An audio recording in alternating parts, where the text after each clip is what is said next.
Hello, is there anybody out there? Yes. What's up, everybody? Welcome to another episode of your favorite podcast, the Ether Podcast. Today, I have my co-host here, Greg, joining me live on the air, ready to take your call.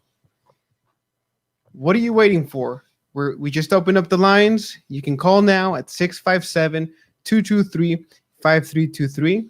And if you're wondering, why would I call? Well, I'll tell you why.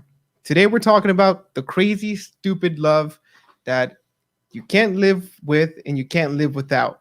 And that's all types of relationships. It's friendships, it's dating, it's everything where two humans come into contact and sometimes I don't know. Do you think furries are also humans? Would you consider them? Or Do I think furries are humans? Yeah. Would they consider themselves not humans? Because I'm Uh, trying to include everybody. I'm not trying to exclude people from this. So I don't know. I find it funny that you said furries. I was reading a report today about a teacher is required to refer to one of their students by their furry name. And this is in a high school. So just out of curiosity, what's their furry name? I didn't read into that. It was more just like a story around it. And it didn't give the exact details of like the school or any names because it has to do with minors. But it's just that's insane. Okay, so now that you know why we're having this, why we're holding this event here today, we want to hear your story. How is it that after 2020, during the whole lockdown, how is it that you're still with your significant other, or why is it that you're not with your significant other anymore? What happened? Significant others. Or significant others, if you're into that polyamory type relationship. I mean, anything can happen, right? Yeah, actually, it was interesting. One of my neighbors, there was just one day I looked down my window and I noticed that they had a trailer there and they were moving stuff. I was like, oh, these people are moving out. It's like it's a week into the month, so it's moving out or moving in. Moving out, and I was like, it's a week into the month. It's a weird time for someone to be moving, and we found out that they were separating, or at least that's what was said.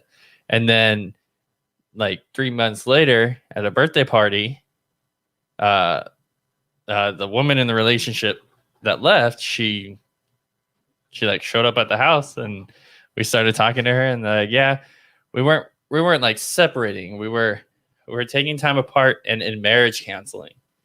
And I was like, wow, most people don't do that. Like most people are just done, not trying anything. I put some respect on that name super quick. Super quick. Wow. So they were temporarily moving out just so that they can work shit out? Yeah. Interesting.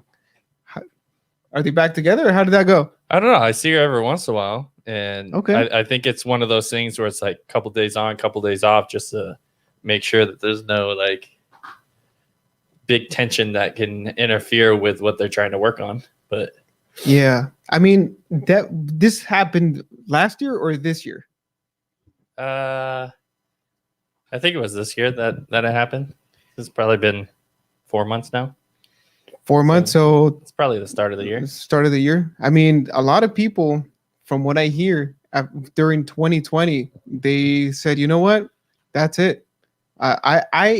You know what it is that a lot of people are not used to spending time together, and so when you're forced to spend time together, you really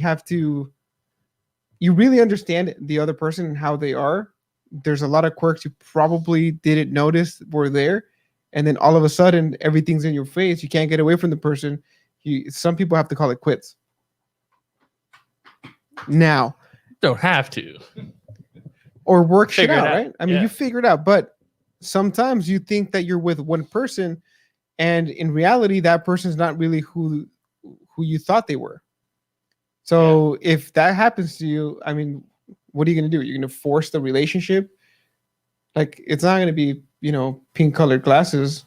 Well, yeah, there are certain points where things should end, but are we ending it because I don't get to go on that many vacations, or like, I think there's a lot of shallow reasons why some relationships end, and sometimes you don't have control over it, and only one side is interested, but then you find out that because that side is interested, that you lose your interest in the relationship as well at the same time.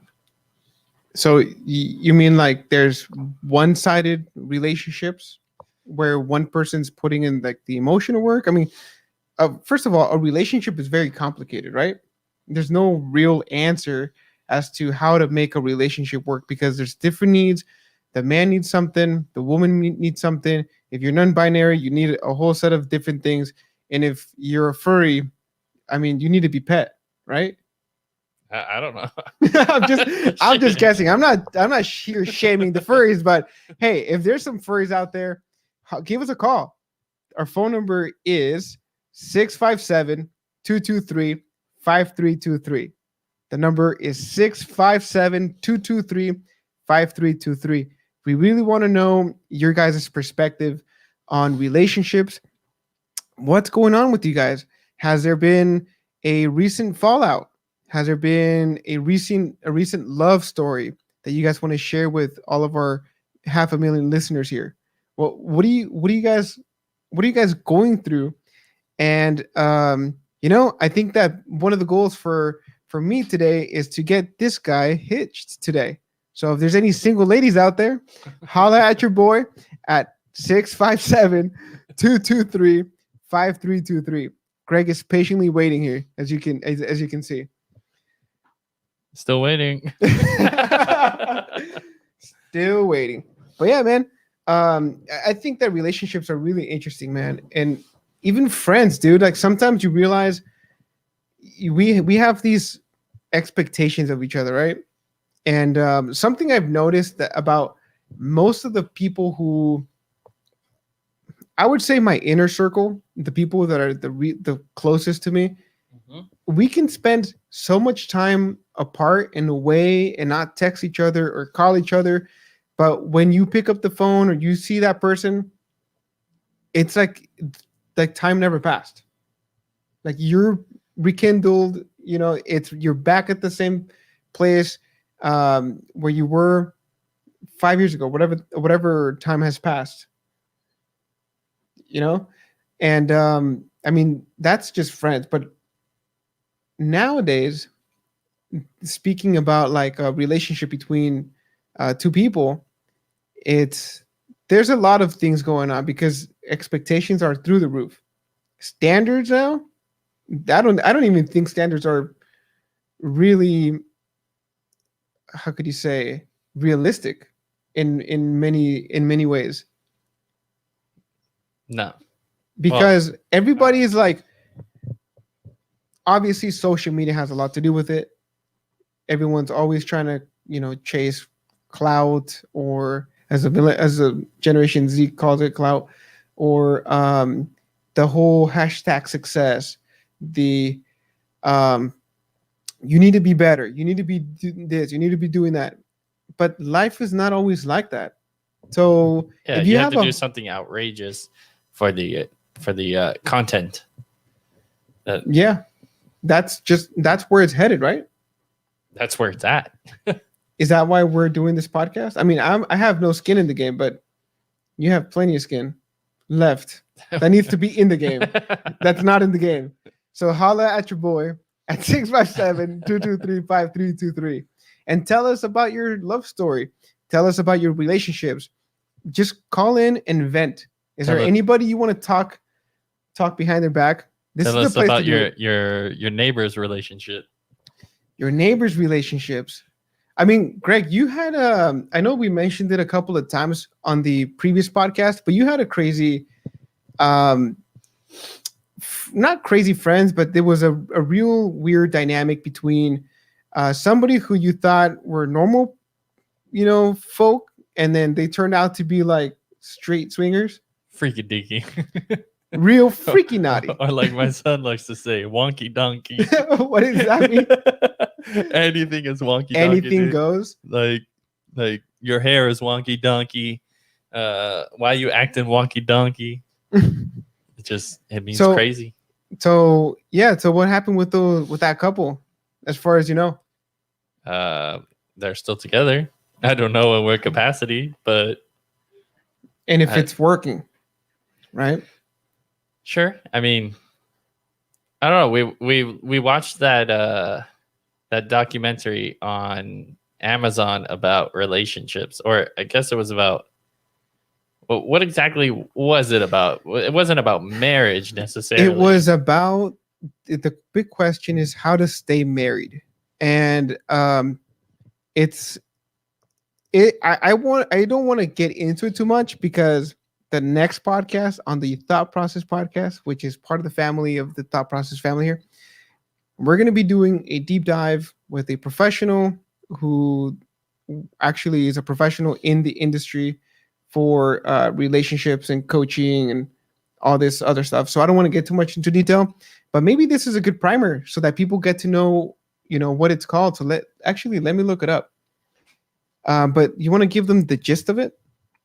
So it was a documentary that this guy went around and met with people who had different types of relationships. So there was one where they met at like he called it like a fairy convention, but it seemed more kind of like a what are those medieval times convention things called? It was like not a carnival. It was. They call it a tribe. A tribe. Yeah, so it's like a tribe, but like he was married to his wife, but they had tribe relationships. So they had what they called friends, and they can sleep with their friends. They can't sleep with random people. And so the wife was like, "Yeah, I have a sexual partner I've been with for 10 years, and there's times where I'm just like, I want to go have sex with that guy, and I just go and do it." I'm just like, what the hell? So it's an open marriage. That's what they call it. And they can have sex with whomever outside of them, but they prefer it be friends because they know them and it's easier. And they have had a history of being with these so-called lovers, right? And it just worked out for them. They moved out to a place where everyone's like them, and it just seems to work. Yeah, they have this like farm or like homestead kind of place where everyone has their own little area, and they have a place where there's food, and it's just kind of a joint effort. But then they also have this mud pit. For science, I want to go there and watch the festivities. It's like what we used to watch as a kid in WWF, where the girls would do the mud wrestling. And you got to take off their tops. Yeah. Oh, it's. Dude. I mean, the way they sold it, huh? The way they sold it was pretty funny. It had nothing to do with the like. Yeah, it had nothing to do with the setting or the environment that they were. It was just for fun. That's crazy. So the movie's called The Truth About Marriage. The Truth About Marriage. And out of 5 stars, it's 3.5 stars. Yeah, dude, that's not rated right. You didn't like it? No, I thought it was pretty good. I'd give it at least 4 stars. Yeah, it was really good. So it's The Truth About Marriage. You can see it on Amazon Prime Video. Watch it. We will do another episode on the Thought Process podcast later when we have our relationship coach confirmed. And we'll go into detail about the documentary and how people have managed and to stay friends even after divorces, how a polyamorous relationship works during marriage. And I mean, there were people from all walks of life. Yeah. And a lot of experts too. Yeah, it just seems like It's an agreement between two people, regardless of what that agreement is that holds them together. Yeah. Yeah. So And I mean, that's how life is with everything. It's the same concept. So it's like all sodas are the same. But if I walk up and I say, "Hey, I want a Coke," and you give me one of these stevia sodas, you broke the trust. And like, yeah, I mean, so Matt, you like root beer? only in root beer floats. Okay. So if somebody came over and told you, hey, here's a Coca-Cola, but instead it was a root beer, dude, I'd flip. I don't Yeah, like no. root beer at all. Period. I don't know. But they broke the code. But don't break the code. Instead, like and subscribe to this video. Come over, follow us on Twitter, Instagram, and Facebook at TPP is loading. That's at TPP is loading. And slide into Greg's DMs. His DMs are a little dry right now, or call us. Call us right now. What the hell are you waiting for? 657-223-5323. And we can't wait to hear, some of your all stories. How have you managed to stay married? How have you managed to keep up and stay in quote unquote in love with your significant other? Or are you just staying there because it's comfortable? I mean, we don't care. This is we just want to know how other people are doing it out there. So don't be shy. Share your story with us. And for everybody, for all those millions of 500,000 of people that are listening, come over. Our DMs are open, comments. We're basically pretty active everywhere. Yeah, I mean, this is the space for a sponsored ad, but we're still waiting on that. So I just have to give it away. I mean, I have to tell people. People are listening to this. You guys want us to? If you guys want to sponsor the podcast, you guys want to see us advertise your product, let us know. All right. I'll give you a hint. We're men and we need to escape. Yeah, I haven't shaved. I'm gonna shave. I'm not gonna shave until they sponsor us, dude. No. Whether that's 1 month or 5 years, I'm just gonna whatever. I'll document it. The Bushman. Next thing you know, I'm gonna be the Sasquatch that's been attacking. Who were they attacking up in? So I just heard about this documentary today. It's about North. Oh, we'll continue after this. All right, so we have our first caller, everybody. Hello, welcome to the Ether Podcast. You're live on the air. How you doing, bro? We're doing good. How is everything on your side of the world? Good, it's going good. Okay, so if you don't already know, today's episode is about relationships, the crazy, stupid love, and we want to know how people have managed to stay together, what drove them apart, or any crazy, relationship stories you may have. So, feel free to vent. Feel free to, tell us your story if you don't mind. I think relationships, you have to have a lot of compromise in relationships to make them last a long time. Okay. You don't always get your way the first time, but if you have a lot of compromise, eventually maybe you'll get your way, So a lot of compromise. And would you say that it's compromise in the full, the full length of the relationship in terms of like just across the board? Like if I mean, I don't know. From my experience, it's like if my wife doesn't want to eat, she wants me to choose a place, right? And we know as men, this is just a regular thing that happens. We say, okay, you want me to choose? Let's go to In-N-Out. Well, the response I always get is like, well, I don't know if I want that. I'm like, okay, all right, I'm a compromise. So Your turn. I get In-N-Out. What do you want? No, but okay, we should just eat at the same place. So it's like, yeah, give us a little bit more context about what you mean that in order for relationships to stay together for a long time, what type of compromise would you say you've had to do? You just gotta know what battles to choose. You know, like I don't know, food's a hard one because everyone's really picky about food usually. I'm not picky. Lies. I usually just don't eat at night. See, women like to eat at different time than men too. So that food's a really hard one. But I don't know, you just gotta pick your battles, man. You know, what's worth fighting for and what's really not worth it. What's worth, giving to your partner and letting them win that battle. So Okay. everyone's got different battles. Or just got their non-negotiables, and then Yeah, because you're gonna fight about food with someone else too. And me personally, if I want to eat, I'm just gonna get what I want and let my wife starve. So, if she wants to eat, she can eat. She's a big girl.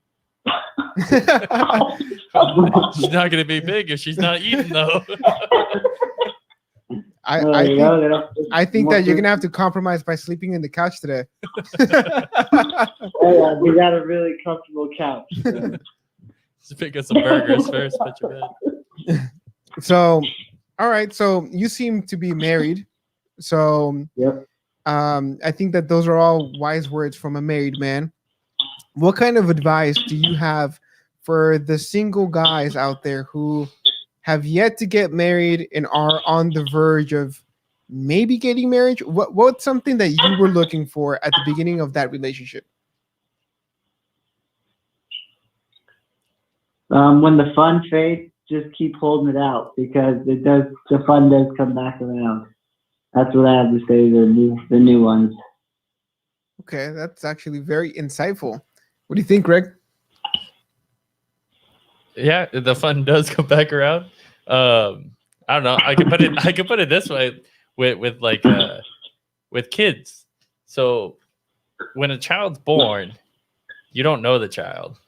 Like while they're in the mom's stomach, you never met them. You know nothing about them, and they're born, and all they do is scream, yell, poop, and eat. And have you ever met someone who you liked who screams, yells, poops, and eats, and you're like, hey, let's go hang out? Never. No. So it's like they're keeping you awake all the time, screaming at you, and you're just like, come on, man, let's have some fun. Like, come on, man. Yeah. And so eventually, when you get through harder times, you find fun or love or excitement on the other side. Okay. So yeah, I guess that so the fun fades, but it eventually comes around if you stick around, right? And if you're willing to work at it. Because a lot of people, it's work every day. You know, what I've seen from people nowadays is that they have a really high expectation going into these relationships, and they don't really prepare for the, to be unprepared in some situations. They think that they're just nothing's ever gonna go wrong. The relationship's never gonna go sour until it does, right? Yep. How do you recover from that? A lot more work. You just have to put more work in to fix your mistakes. So it's worth it just to do it right the first time, to tell you the truth. So what I'm hearing is that Rihanna knew what she was talking about in that song. Work, work, work, work, work. way to tie that in, Greg. That's great. So, okay. So Miss, if you're still there, what do you think helps keep a relationship together? I think just really focusing on accountability. And I think when you can take an honest, look at yourself and realize your flaws and work on what you can, it also allows you to see where you're not at fault. And when both people are doing it, and everybody's holding themselves accountable, then I don't know, the rest comes pretty easy.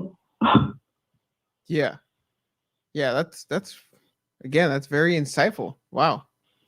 Sometimes the easy things are the best things. Yeah, I mean, simple, right? It's Mhm. yeah, like you said, having accountability of things. And I think that one important thing that I'm sure you both are aware is communication, right? Yeah. Yeah, very much. Yeah, communication I think always seems to be a big role in relationships either making it through or failing. Um, but nowadays, from what I see, relationships are also evolving in a sense. Like relationships aren't, I mean, at least from in our generation, which is the millennial generation, and the newer generations, the relationships are evolving. Sometimes I see that more and more people communicate via phone than they do in person. How do you like, how do you, I don't know, keep it interesting, you know? Let's say, I mean, I don't know how you both interact during the day, but do you guys have some time off from each other? Like you both go do your work, you don't bother each other when you come home. It's time to, time for family, or are you both interacting through text, through sending memes? I mean, how are you doing that?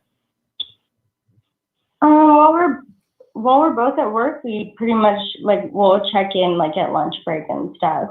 Uh-huh. But then usually once we both get home, it's family time with the kids, and then we have a couple hours after we put the kids down, and then we start the whole thing over again. Yeah. Okay. I think when we were quarantining together, it was rough, especially when he wasn't working because he was home all the time. Mm-hmm. But he could like figure out things to work on in a garage or elsewhere, then To keep busy. it kind of kept that Yeah. idea of normalcy. Yeah. So what's your guys' outlook for other people's relationships? What, like, you're married. I'm not sure how many years you guys have been married. But what's your guys' outlook on the other people around you? Either, coworkers, friends. What do you think that things are getting better in terms of relationships, or more relationships are falling apart? In my circle, I've seen only kind of positive growth. Okay. We have a very tight knit circle, and within our family too. We've just seen positive growth so far. Okay, that's good. Sounds like you guys are doing the right thing, in my opinion. Keeping out the haters. Yeah. Yeah. So many haters sipping on that haterade. Yeah. What other questions do you have, Greg? Chime in. This is the time, okay? You want to know how other people are doing things. Like this is how we learn. Okay. You ready for the big questions? Greg just flashed his watch, so you better look out. Getting some air up there. All right. So you guys said you had kids. When Yeah.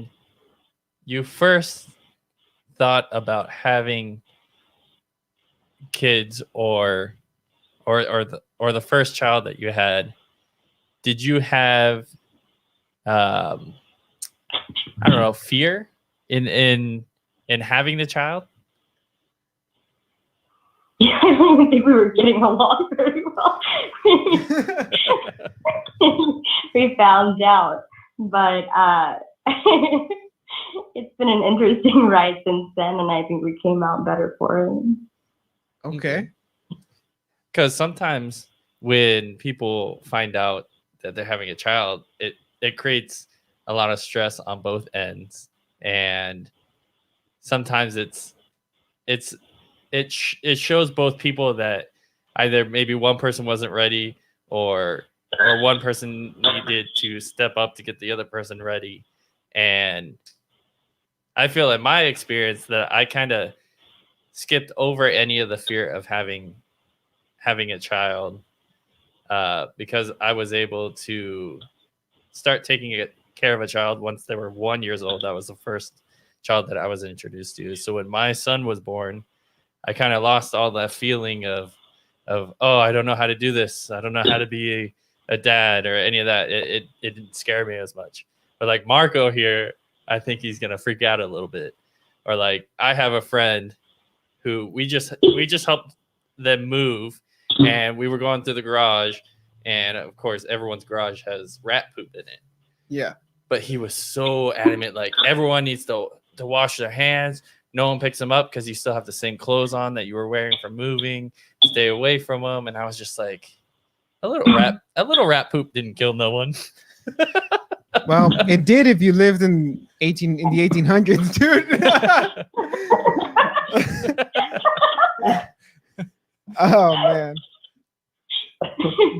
But I feel like when kids are introduced or kids come into the picture, that it puts a bigger strain on a relationship than just having a relationship without kids, really. Yeah, for sure. Most definitely. Okay, final question. On how do you guys deal with differences from a day to day? You know, I think it's important because a lot of people nowadays tend to be selfish with their time, with their wants. You know, a lot of single people I've noticed they don't want to give too much away, right? And it's one of the reasons why they're either not in a relationship or why their relationships keep failing. It's that's what I see. How do you make amends? You know, I mean, obviously, if you're married or if you're married, you're gonna live under the same roof. Like it doesn't matter if you get upset today, tonight you're gonna have to come back same bed, unless you're in the doghouse, which that's another story. But how do you make amends? What's some good tips that some single people out there should know? I mean, I don't want to say I can give any really good tips, but I think I think that sometimes people have really high expectations and they'll kind of let go of something a little bit easily. Yeah. And with this idea that everything is just kind of going to turn out like a rom-com movie. And I think once you realize that it doesn't really matter, like there's going to be issues in every relationship that you find. So if there's someone that can make you happy that you think you can fully commit to, like just commit to it. Okay. Yeah, that's a good way to end it. Is there anything else on your mind that you guys want to share with us today? Everyone has flaws. You just gotta find which ones you can stand. You know? Oh man, that's very, very savvy of you, sir. Yeah, thank you guys so much for calling in today. I found it very insightful. I hope that all of our listeners get something out of the call. We hope the best for you guys. Thanks for having us. Thank you for calling. Enjoyed it. Have a good one. Have a good night. Yep. You guys have a good night. Bye. Very, very insightful. I mean, Greg, now do you know? See the answer to being married? Yeah, if you know, you know, man. Yeah, and so what do you guys think? I mean, that's one perspective of a married couple. If you're single and you know it, call us now Clap your at hands. 657-223-5323. Call us now, 657-223-5323. Come on, man. Dude, I love that. I loved what you said. That was So- funny. So it's actually funny too, because sometimes I feel like when you get into relationships, you go in and there's things that the other person doesn't like or is trying to get you to do more of. Like, let's say, I don't know, let's say you don't vacuum the house. Oh, one more caller. I'll continue after. Hello. Thank you for calling the Ether Podcast. You're live. Welcome. You're live on the air. Who do I have the pleasure of speaking to?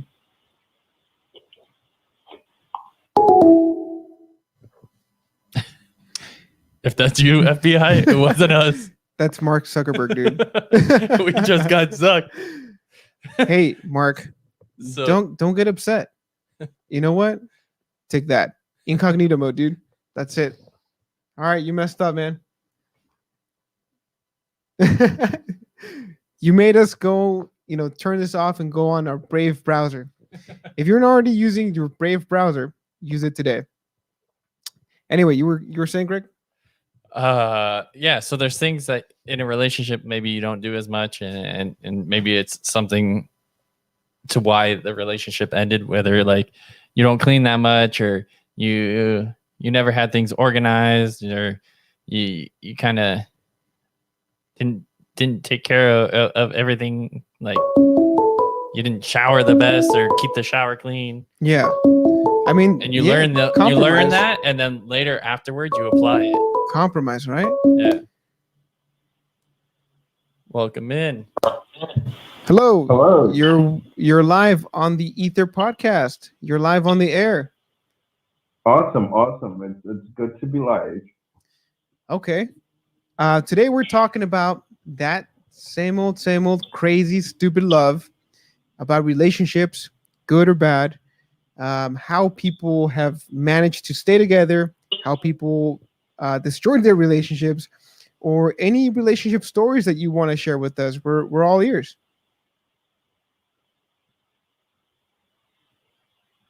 Man, it's just been, for most people, pretty different because of quarantine, which fortunately will be done soon. But for me, really, I think it's being able to still be an individual. So you do your stuff together, but also find time to, do your own thing. And that helps a lot. Yeah. So, taking time for yourself too, right? That's right. Self care. Self-care, just, time to have your own thoughts. If you have any hobbies that are, specific to you, do it. So that it's you're a unit, but you don't have to be that for every single second of the day, Yeah. And that way you're not like sick and tired of looking at the same person. 24/7. I mean, that's right, though. I'm serious, We man. can just That's take the why- mirrors down that's in why your some house. people are like, you know what? This whole lockdown, I'm stuck with this person, and I'm looking at this person 24/7. You know what? I'm out. Yeah, that has been a current theme for 2020. Unfortunately, it could be either a good thing or a bad thing. Like I was telling Greg earlier, sometimes you have this person who, for whatever reason, you were always had opposite schedules, right? So when you were off, they were working. When they were working, you were off, and so you never really had a lot of quality time to get to know each other. And then all of a sudden, we're thrown into a lockdown, and you have to be cooped up with this person for a year. And next thing you know, you realize that the person who you're with isn't really the person who you thought you were with. Yeah, So that definitely changes things for people. definitely. So I assume that you're in a relationship. I heard a young lady in the background. How have I'm actually old. old? She's Okay. younger Okay, now. okay, miss. Okay, Ma'am. Mrs. It's Ma'am, ma'am. ma'am. How have you Man, managed to good stuff right now. the what? So just a joke about that video of an individual in GameStop insisting on being called ma'am, but To the moon. To the moon, indeed. So have you being together? I'm not sure how many years you've been together now. But what do you see? oh, dude, are you trying to put me on the spot? No, we're not sure. We don't need to know. We're just not sure. Yeah, I'm not sure how many years you've been together. But I'm not sure. I'm not sure either. Hey, stop digging your hole, man. We're trying to get you out. Nah, he's been in that hole for years, man. He has never dug out. That's what she said. Okay. That I could not hold that one back in. So what has helped you, from keeping from stabbing each other during this just whole what time? he said. I think that what he just said, where we make sure we have our own alone time. We work fully remotely now because of the quarantine. Uh-huh. We share a little office, and we sit probably 4 feet away from each other for 8 to 10 hours a day. Yeah. But it's fine. Sometimes I just take my laptop and go somewhere else for a bit. Give each other time at night alone. How do you It's just how do you deal when the other person eats something that unsettles their stomach, and you're working together, and do you kick the other person out? What? How does that work? The person I have to put you on the leaves spot. room. I have to put you on the spot. The person respectfully leaves and returns later. Okay, that's a good rule of thumb there. Or you could just do your thing, and if someone hates it, they can throw themselves out. They can leave. It wasn't me. I'm Or- telling you. It's like I'm a head out. How angry are we that day? Is this our way of punishing each other? Also an option. It's like whoever leaves whoever stays there the longest. This is my office now. Man, if it's 2 people in an office, there's no deny. You could deny, but that's probably what's going to lead to one of those cases of the relationship not working during COVID. It's a ghost part. I think they picked up the trash right now. I think it's the trash truck outside.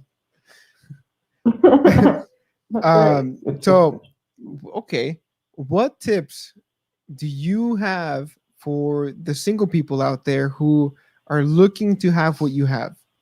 You have enough respect to leave when you do the dirty in the room.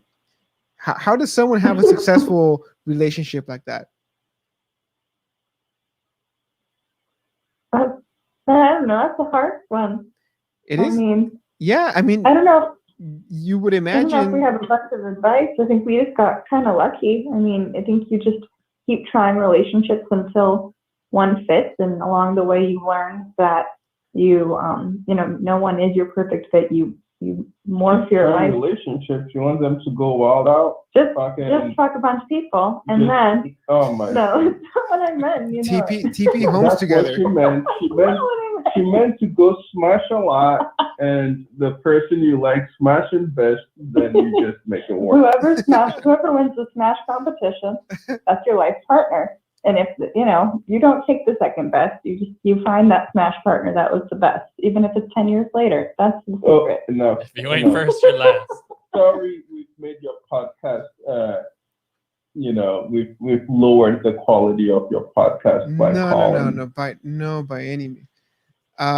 It's actually very interesting, because what I've noticed is that a lot of people have different ways of keeping a relationship so that it works, right? Because a relationship is not easy. It's a lot of work. I mean, it's almost a full-time job, right? It's like you have to clock in. Like if you have a significant other, you have to clock in basically. Be like, hey, I'm up. How's it going? Okay. All right, you go to work on lunch. Hey, how's it going? All right, you clock back into work. And then you get out. And then now you have to go spend quality time. Otherwise, the relationship goes sour. Mm-hmm. So for the single guys, I'm gonna give Greg an opportunity to ask you anything that's on his mind because um yeah, we're trying to get Greg hitched today. So He's trying to get hitched every day. so yeah, Greg, come on. Give us some good questions. Disclaimer: Fair. your questions can be very good, but that's no guarantee that my answer is going to be up to that standard. So That- ask with caution. we don't hold standards here. Awesome. So let's see here. What happens when two people love each other? No, I'm just messing. I was like, I never had sex ed. I was like, Greg, you want me to pull up the illustrations on Google? I can direct you to a few choice websites. I don't know if I can say these things on the podcast, but I may have to hit you up, Greg, and let you know how it goes down. I don't think he was looking for a male partner, but go on. Hey, I this know, is it depends this on what they look like. this is a judge-free zone. Like I've been told, money talks, right? Okay, so actually, I haven't really met many people who've done it. I was talking earlier about my Done. no, Done no, what? no, That's all right. not true. Be specific, Greg, be I'm specific. explaining. I talked earlier about my neighbors who they ended up This splitting, what yours? but now they're doing no. My neighbors right now, they ended up splitting up, but they're going to marriage counseling to work things out. And so that's what I was curious. Have you guys ever done anything similar to that in a sense of Like take a break? like counseling? No, not take a break, but just counseling or anything in the sense of trying to make the relationship better in some form that has to do with involving someone else giving you advice. Not like talking to a friend, but like talking to someone you would consider like a professional or something.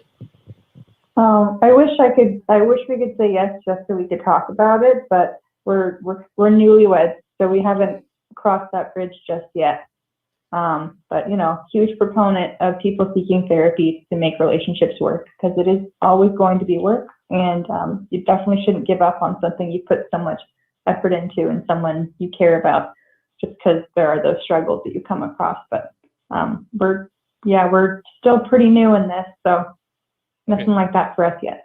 That's the Oh, truth. and the way therapy is different for different people. So, for some people, it could be going out for a drive. For some people, motorcycle ride. For others, you can hit up your favorite drink, be it some Henny, JD Honey, or, Get that, Japanese Jose? whiskey.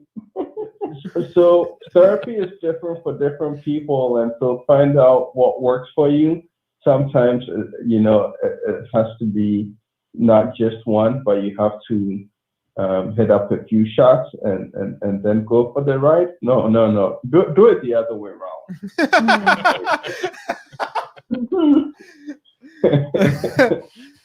Oh man. Okay, I'm just joking, but seriously though, yeah, I think if for everyone, if you need help, to not be shy to reach out for help, whether that is seeing a professional or some people are not comfortable with that. But if you have someone in your life who is grounded and has kind of been through what you're going through, it's always good to reach out to them. And fortunately, we have a good friend network that you could always tap into. Yeah. And that helps. Yeah, that's really good, solid advice there. Um, okay, now,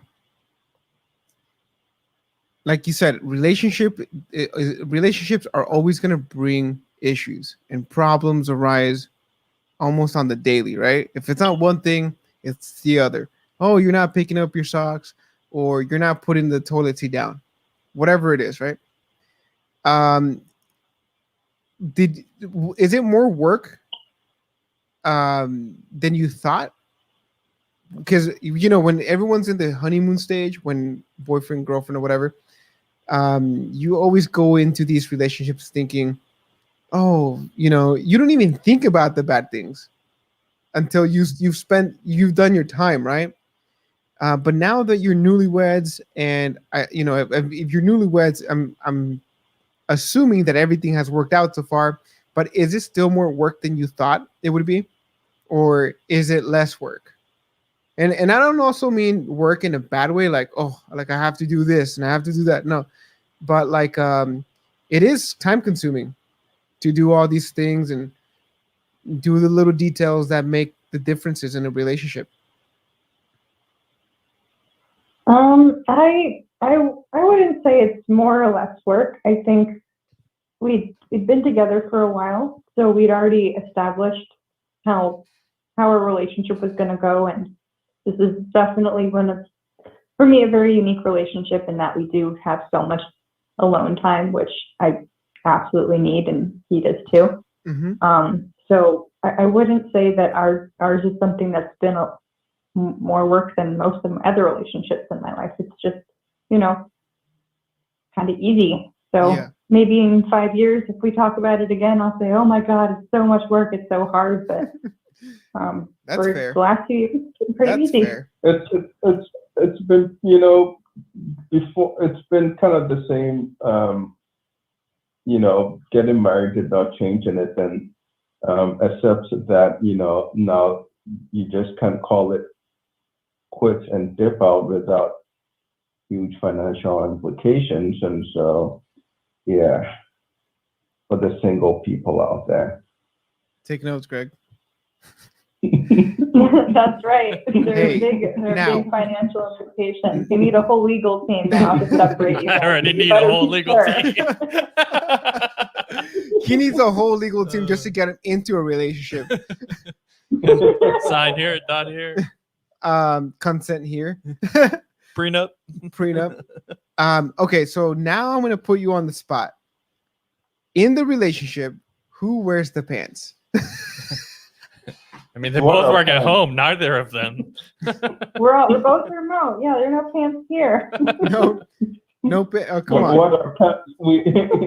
It's quarantine and we're locked in.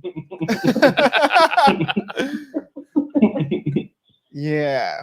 I think we're both not decision makers, so it's more about it's like hot potato with the pants, kind of. Whoever is left standing when the other one runs out of the room is the one who has to make the decision. Well, it depends. It depends on what we're talking about. So That's true. I feel strongly about some things that Elizabeth does not feel quite as strongly about, and I'm sure the same for her. And so, if it's something that I feel more strongly about, I think I'll be the driver of that decision maker. And if there's something she feels more strongly about, then she can have that. But yeah, we can't just have one person making all the decisions. And yeah, by the way, I personally don't like to make too many decisions really, unless I'm really passionate about it, and I'm passionate about my motorcycle and a few other things. So I don't know. Okay. Man, that sounds very healthy. Yeah, dude, I was gonna say, but did you say? Well, the lack of decision making, yeah. Yeah. Sit room, stare at each other. Who's gonna make this one? Who's gonna make this phone call? No one wants to. Hey, but did you say it though? Did you say it? What did you If you know, you know. But did you say it though? say? He said it. Man, that's very insightful. It's very interesting. We hope that you have big success in the future with the relationship and all. And we really appreciate your call. We hope to hear more from Thank you, you. and we hope to keep in touch with you guys. Thank you for calling Sounds in. good. Nice to talk to you guys. Have a good night. You too. You too. Bye bye. Bye. If you know, you know. But did you say it though? Dude, that skit always gets me. But if you don't know, it works 65% of the time, every time. every time. If you don't know, now you know. You can call now at 657-223-5323. Call in. Come on, man. We're trying to get to know how people navigate the murky waters of relationships here. You know, being in love and this, it's not so easy. It's a lot of work. And a lot of times, love is very, very brief. Like during the day. I mean, imagine being in love and infatuated with one person the whole day. I mean, you would never get anything done. So, I mean, just imagine that, Greg. Or you'd get that person done a lot. Or you have a lot of babies. Yeah, I mean, there. I think I want a crazy story. What is the craziest thing that has happened to you guys in a relationship, out of a relationship, whether okay, well, maybe this is the call that we need, huh? Thank you for calling the Ether Podcast. You're live on the air. How you doing? Hello. Good evening. Okay. I am well. How are you? I'm doing good. Fantastic. Miss, what do you think about this? Sir. What do you think about this crazy, stupid love, huh? I think that it all starts with you. Self-love. Self-love. Yes, Okay. if that makes sense. Sure. It I makes a think lot of sense. in order to know what you want in life, I think you should be confident within yourself to know, love yourself, in other words, and grow from there to see where that process could take you. Okay. So a lot of growth is necessary before you embark in a romantic relationship. Yeah, I think so. You know, like I've never really understood, you know, self-love. And, you know, to be honest with you, it's an ongoing process and involving, I think, every day. I don't, you know, I have my tough days where, you know, I'm my worst critic. But I think over the years, as you experience relationships, whether they're good or bad, you take from those, and you know, you need to learn a lot about yourself, you know, and love yourself, I think, before you can love anybody else. Yeah. Yeah, that's a very good way to start. I mean, yeah, if you don't even know who you are, how can you expect somebody else to know who you are and meet your expectations, right? Right. And I think it takes a lot of time, and, you know, it could start from younger years, you know, and I won't get too in depth with my personal life, but I definitely haven't had the most rainbow and sunshine experiences. So you look past, or you look at those experiences and you know, you think, wow, like during those tough times, like I did not love myself. Mm-hmm.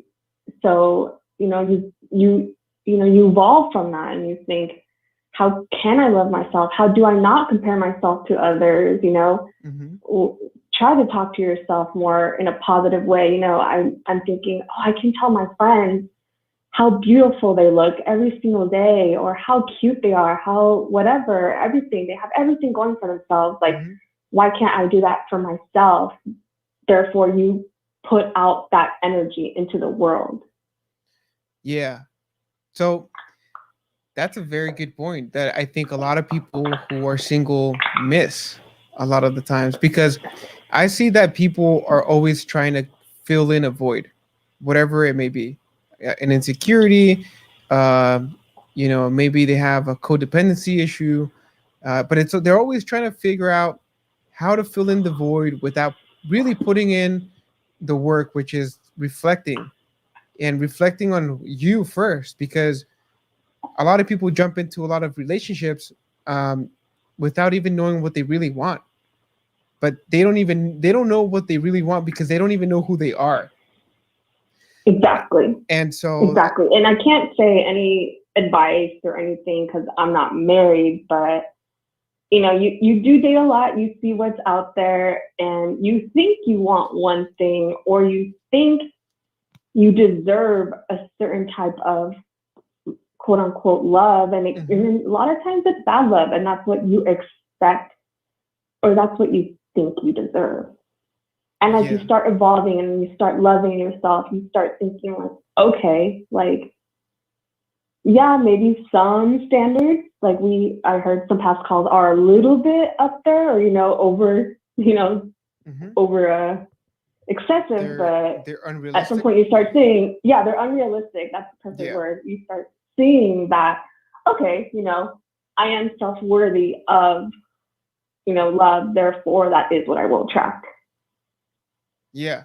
Yeah. And if you think because that it's tough out there, tough out there. Like it's not, it's tough. And I do think it's good to be direct with yourself as well. Like, hey, like this is what I want and what I don't want.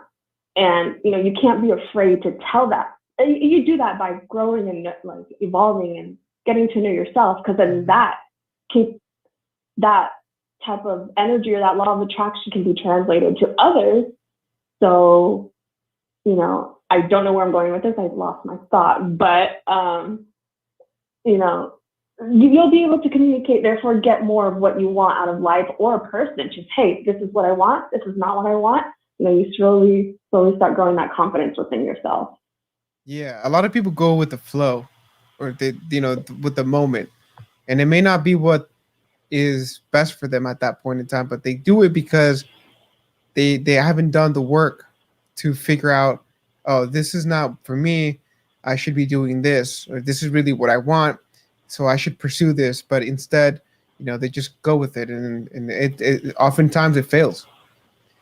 Right, exactly. You can't really go with it. I think you have to know what you want, and in order for that, self-love, I think, is one of the most important things out there for individuals. Like, I think that's a really happiness, good place to start. Happiness isn't determined by like what happens around you, but rather like what happens inside of you. So some people, I think, for me in my case, especially, like perhaps I was like depending too much on others to gain happiness when I should have like depended on my own self. Right. Sometimes there's happiness that you don't know until you learn it from others. So right. It's like someone could come up and compliment you. You have to love yourself first, because that's like the person that you'll be spending the rest of your life with, if you really think about it. Yeah. Yeah, and there's different value from different people. So it's like if your mom walks up to you and says, "Oh, you look cute today," it's like, "Oh, thanks." But if some random person you don't know walks up and says the same thing, it seems to hold a lot more weight. So it's the same. Right. So if you find someone who gives you that same value that holds a lot more weight, but it may not even be someone you expect. And I think, right. I think sometimes you don't give enough opportunity to enough people to see that value from others. Right. Although I do think it is easier nowadays with apps, like these dating apps. You definitely do get a lot more opportunities of that dating life, and you do see more people out there, and it is a lot more accessible, and people are essentially a lot more disposable. You could just swipe left, right all day, and I think essentially there could be more opportunity out there nowadays. It's just all at your fingertips. Yeah, Here we but go. I feel like at the same time with that, you also throw away people because that's really mainly just based off of looks and a couple sentences. So like It you is. don't really get a Okay, good so feel. really quick. So you've had experience with dating apps, is that right? Yes. Okay, and so which apps, can you say, is it like Bumble? Is it Plenty of Fish, Christians Mingle, Farmers Only, Tinder? What's that new one? The Hinge. Hinge. Yeah. As a young lady, what has been your experience with these dating apps? And I mean, because I'm gonna be real here, okay? Men do not get the same amount of attention on those apps. I have a lot of friends who struggle to even get an answer back. Where Well, I would women, say in real life too, men, well, not all the time, I won't generalize, but typically men will make the approach rather than ladies going up. But in this case, like Bumble, which I do have experience with, the lady will make the first move. now, what has been your experience with these dating apps? Do you think that are people real? Have you found that people are not really, they come off with, so quote unquote, the right intentions, but at the end of the day, that's not really what they intended? Is it a little like, yeah, is it a I'll be lot of, honest with you. uh-huh. I feel it's very, there's people, men or women, who, whatever, your preferences, whatever you're looking for, will lie, whether virtually or in these dating apps or in real life. Do you think, or not, there's people who are very blunt and tell you exactly what they want. There's people who tell you, hey, I don't want to date, I just want physicalness, and that's it. Then there's people who kind of hide that a little bit more. Yeah, as a woman, which one? I mean, I know it depends on the person, right? But which one do you find most attractive? The honesty, which is blunt. It's like, hey, I don't want anything serious. Just want to go on a date and see what happens. Or the guy that's basically gonna sweet talk you into a date, and then he's really taking you out because he wants to get in your pants. I wouldn't say attractive is the right word, but I would say respect. Okay. I respect somebody more blunt if they just said, hey, I just want to sleep with you. Granted, that does not mean, score. That's just, I have respect for someone who's honest, rather than someone who is BSing you, if that makes sense. Because I have had, in real life, meet people who give you an example. There was a specific person that I met with a very specific name who, when I first met was, hey, have you ever, you have kids? I think that's probably one of the first questions. Do you have kids? When you initially begin to talk to someone and they assured me like twice that they never did, I found them on Instagram and I know it was them because it's a very specific name. And right there, like first sentence, like proud father of so-and-so child. And we never met on a dating app, but people will lie to you whether you meet in person or on a dating app. So to me, I don't think there's a difference. But the most important thing for you is, honesty. Yeah, I would think so, because then you're not wasting their time and you're not wasting, most importantly, your time. Now, so if you were to give me a percentage of people, of the men who message you, how many percent would you say are actually honest? I mean, obviously you can, sometimes you cannot tell, right? But if you were to give me like a guesstimate. No, I would say I think they're pretty honest in the fact that they're not looking for anything serious. Mm-hmm. Like they won't say it like in a vulgar way. They'll just be like, hey, like, look, right now I'm just like kind of looking for fun, or there's a specific way they say it. I think it's a good. I don't know the exact percentage, but I would say it's a good high amount that people are starting to be like, I'm gonna be almost mid-30s. I think in my age arena, like we have less time to BS, less time for games. Yeah. And even people younger, it doesn't matter what age. For the most part, people don't have time.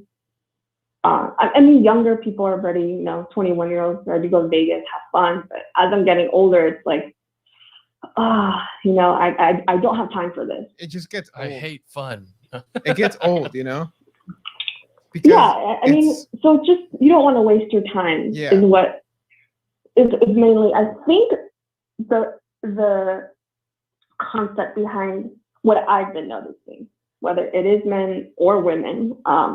I have a lot of single friends who are just, this is what I want, and I don't have time for games, and I just want to know like what it is, what you want, and not. Yeah. There's a door. Okay. Yeah, that's see, Greg. So I don't know if it's attractive, but I think it's respectful. Respectful, yeah. So okay. So another question. Greg has an actual a Tinder profile. Oh, I don't have a And- Tinder one.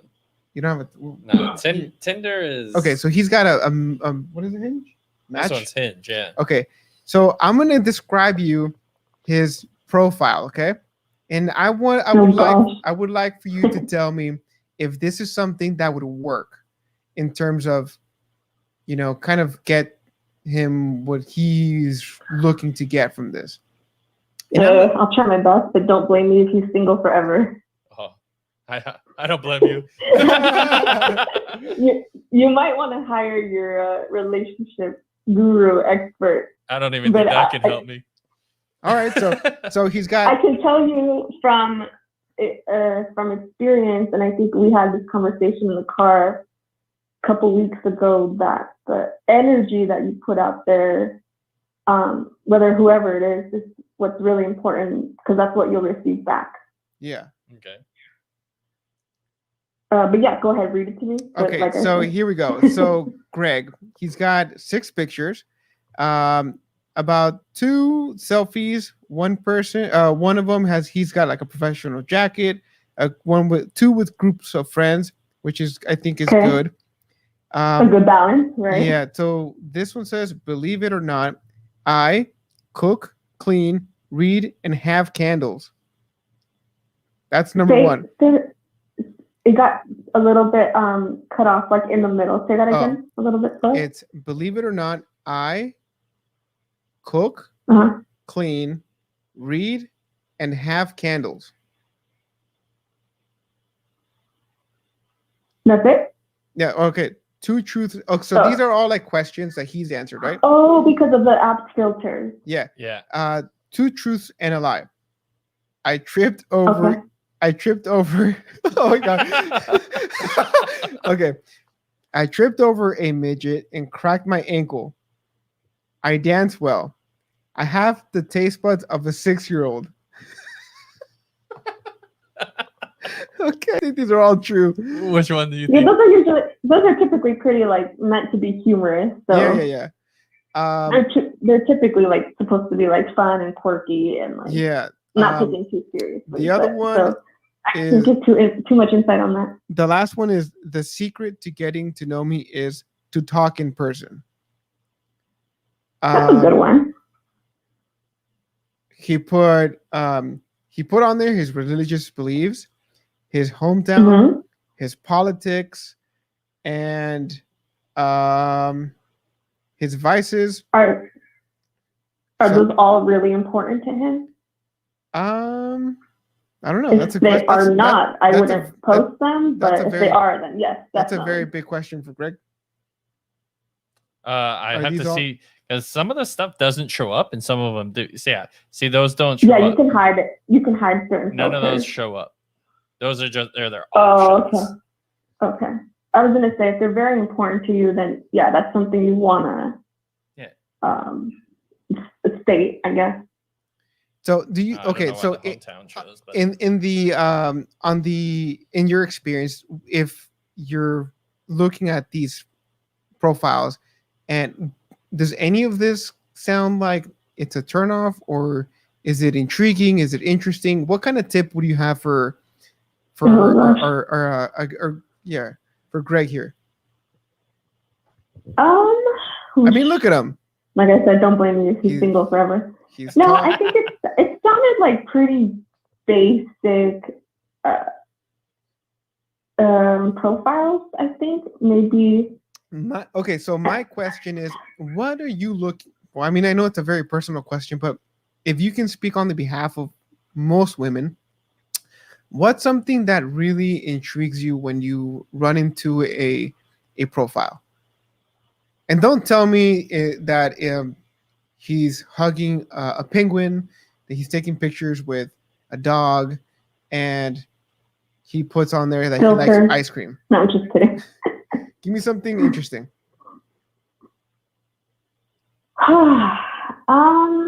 You know, something I think is probably travel. Somebody who likes to travel and go on adventures, I think is probably what most people maybe like to see and ask. Like somebody who likes to go out, socialize, and it doesn't have to be like in big groups or anything or like big parties. But you know, it's like somebody who healthy, you know, not saying like super bodybuilder, but athletic, not athletic, but you know, Shredded. somebody who likes to Shred be active, go on some hikes, you know, nature walks, whatever that might be. I think that's one of the key elements I have seen, whether it's women and men. I think they like to see both. That Mm-hmm. you know that it is. I think it's no secret that people find that attractive. You know, that people want to take care of themselves. I'm not saying they have to be models, but I think that's something that people do find important. Would you say that there's a lot of like really high expectations of, and I'm sure both men and women are at fault for it, but do you think that there's a lot of like unrealistic expectations of people, like this is, well, my perfect guy is he has to be over 6 foot, he's got to be this, you know, he's got to do this, he's got to do that, but like what do you think about that? Because my friends are always telling me, yeah, you know, women on the dating apps, they're all the same, they're all looking for the same thing. They want the lobster up top of the hierarchy. They want he's got to be well endowed. He has to make some money. He has to be tall. He has to have colored eyes, and he cannot be married or have been married or have kids. And like I don't know, like most men out there fall in one of those. They fall short in one of those. You know. Right. So how can I like wouldn't. I don't know. I'm just trying to pick your brain on this. I wouldn't. I don't know if saying standards are getting higher. Well, maybe it's the same thing. I don't know if you agree that people might be getting pickier. Yeah. I don't know if that could be the same thing. But you know, I would be lying to you if I have said, you know, I'll be very honest. Like I would not. I have said in the past I would never date someone my height. I'm very short, extremely short. Probably one of the shortest people. Maybe not the shortest, but That's you from, get it. I'm pretty. so from what I understand, that's from a biological standpoint, like intuition, that women would want the bigger guy, right? The bigger sized guy to protect them because that's how we evolved over time. So I understand that. And also a very interesting fact is that women are tend to be more attracted uh, to men who are have different, what is it called, the different immune something, Greg? different immune systems. Yeah, because they want to capture the best mate who will offer the kids a bigger and wide protection for more diseases. So like if they have like the same how do you say, Being able to fight ailments. yeah, but they want it to be diverse. They don't want them to have the same. I forget what it's called, dude. Let me look this up. This is gonna bother me. But I don't really know. I'm sorry, you did lose me. But back to going to whether standards are getting higher, I do think that maybe sometimes the apps do make that easier, like for standards, just because there is so much to filter. Like, this is what I'm looking for. This is what I am. This is what I'm not. Plus, social media, I think maybe might have a big influence on that. Yeah. As far as like, this is what I want, this is not what I want. But I have heard over the past, couple single friends, lady friends that I do have, they do particularly want possibly like pickier stuff. I have a cousin who will only date a Christian, so that narrows her search pool. I have, which is not a bad thing. I mean, that's not a bad thing at all. But there are people who like they have these boundaries that they won't cross, and it's not a bad thing, but it does narrow the search pool, which I think essentially can make it more difficult to find somebody. That's all. Or I have a friend who wants someone who is very, very, calls all the time. And it's not a bad thing. I won't be a hypocrite. I think all people, maybe men too, want a constant attention. It's not a bad thing, but it does make it maybe a little bit harder. Yeah. For, and to be really honest, I have another friend who's saving herself for marriage, and because of that, her dating pool has narrowed as well, because the guys that she has been dating, the past two guys, they're not willing to be patient. So and she's such a good person. Yeah. Such a good person, and that's what her beliefs. Those are her beliefs, and that's really important to her. So I don't know if that means her standards are getting higher, but I know people have, those needs and wants, and that doesn't make it a bad thing. And I don't know if that means people are being pickier, but I think it makes it more difficult. Yeah. It definitely narrows, like you said, it narrows their the pool, right, for the potential mate. But can it also weed out the things that can cause the potential problems in a relationship as well? Yeah, but I think that's also the pool is big. It's an ocean out there. How are you going to be able to weed out that many people? Saving yourself for marriage, I think that's one. But having plus COVID has made things more, and that's another interesting part, is dating on apps while quarantine. Like, it is super interesting, or even trying to date in general during quarantine. Yeah. It only makes it harder. Yeah, now I'm sure people are, instead of asking for STD tests, they're probably asking for the COVID vaccine. What are they called? I don't know. that is weird, because it's like, how do you bring that up? You just like, how do you feel about it? And then you just hope you kind of align. See, politics and a lot of these sensitive and sensitive subjects, I'm sure has also affected a lot of relationships, or people who actually would work together, but because they have different ideologies, it won't work anymore. I think that also put a lot of pressure on the dating scene. No? I feel like people have always had, I mean, if you feel very passionate about religion or politics, I feel like someone will always vocalize that. I don't think coronavirus has affected that, at least in my Yeah. personal experiences, whether it's me or friends. If somebody feels very, I have, like I said, my cousin who's very, very will only date a Christian man.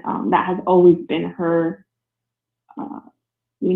what she wants, and she's always vocalized that. And I don't think that really affected anything. Yeah. With Corona, I mean, maybe I see what you're saying. I mean, No, whether it's hypersensitivity on either on. Yeah. I guess it could, but it hasn't really affected not me. necessarily coronavirus, but like the social media dating apps. If you put on there, like I know some of my friends have showed me where some of the girls that they're swiping on, they have it, on their profile. It says, if you voted for this person, swipe left. If you don't like this, swipe left. Like, how are men supposed to even, get into the door if they're putting up these standards where if you don't fall within their ideology, like now you don't even have a chance. You're out of the potential pool. But I think that goes back to what Greg said. That if that's something they feel very passionate about, that could essentially prevent later problems down the line. Because if it's very important for somebody to be raised in a Catholic household or Muslim, whatever it might be, they want their kids to grow up like that. But if they feel like their partner's not on the same page, then they can't have a future with them. So I get what you're saying, but so is that something passionate? But yeah, we really appreciate all the input you've given us. But before we let you go, I'm sure you have other better things to do than sit down and talk to us here. 3 tips you would give Greg. I mean, I don't know if you're watching us on live on YouTube or Instagram or Facebook, but look at him. He's a catch. He's finally wearing. Yeah, I think from the times I have met him, and Greg, I don't mean to put you on the spot. Put him on the spot. The very little times, I'd say maybe let your wall down a little bit, open up a little bit. I think I've only seen you smile when you're drunk. so maybe smile. So because if not, or maybe you do want to kill me, but sometimes I think you want to kill me all the time, or RBF all the time. So no, I'm kidding. So carry one of those what are they called? Some happy sauce on me all the time. Yeah, carry the happy sauce on you. Okay, so that's 2. What about number 3? I think like I mentioned to him one time, just what you do want in life, make sure you attract that. You put that energy out there. That law of attraction, I do think, is the real thing. Okay. All right. Well, man, very interesting. Thank you so much for sharing all of your story with us. We really appreciate it. And we hope you call again in the next one. Have a good night. Thank you. Have a good night. Bye. Thank you. Wow. There you have it, Greg. Did you take notes? I did. And it's funny, the one about the smiling. I remember going to there's this what is it called? This barbershop down in Old Town Tustin. Mm-hmm. It's called the Little Indian. They had this wooden Indian out front. And my mom took me there when I was like, I don't know, maybe first grade. And I remember this. Sat down. The barber is this old, big smoker white dude. His voice was super low like this. And he would never smile. You couldn't get him to smile. You'd crack a joke and you would hear him laugh, but there was no smile. And one day I asked him, I was like, why don't you smile? He goes, I can't. He's like, I haven't smiled in a long time. And when you stop smiling, you can't smile anymore. And I remember oh my that. God. That was the randomest story ever, but I love it. And I remember That was that. good. And I remember he's like, don't frown or you're never going to be able to smile again. So And I guess that's that's why how- you don't smile? I guess. So because you don't want to be able to smile later down the line or what? I don't know. I've always felt weird showing my teeth in a smile. Like, I feel like I don't do it right. Like, my mouth is awkward in some sort of way. Like I don't know. It looks weird to me. I don't know if it's one of those things like they say when you hear your own voice, you just sound really weird, or if you see your own picture, it's really weird. Like if I go down the street and I see someone taking a picture with a background, I don't necessarily think anything about it. Mm-hmm. But when I'm taking a picture, I'm like, this is stupid. Like, what am I doing? Maybe you need to get an Instagram girlfriend. That's to how follow you around. Yeah. Or you can just follow me around and take pictures of me. Yeah, I mean, so far it's been really, really interesting to have all walks of life. Married people, single people. It's been very, very interesting so far. Well, we have one more caller. Let's bring them in. Hey, you're live on the Ether podcast. Thank you for calling in. Welcome. Hey, what's up, guys? So you've heard it all. You've heard it from a married couple. You've heard it from actually two married couples and the single lady, maybe. Oh, the single. So what do you think about this crazy, stupid love and relationships? We're all ears. I spoke to a guy recently on the beach. He was from Canada. He had just broken up with his girlfriend. He was probably in his mid-50s. Wow. His nickname was Barnacle. It was Barnacle because he lives on a boat in Canada. That's just his life in the sea. And I asked him, Barnacle, I only met him for like 15 minutes on a walk, and I'm also doing some study on the word love, the definitions of the word love. And I asked him, he just let it all out. He talked about his past life, his relationship in like a 15-minute walk. And I said, what's your definition of love? Instantly, he said, insanity. Insanity. I 100% agree. Okay. Now, the definition of the word love, this is just Google definition here. It's an intense feeling of deep affection. Now, the definition of the word relationship is the way in which two or more people are connected. Could also be concepts or objects. Mm-hmm. And one understanding I want to go to is that we are we're in two departments when we're in a relationship and we're in love. One department is completely psychological, because everybody has a different definition for the word love. The other department is completely biological.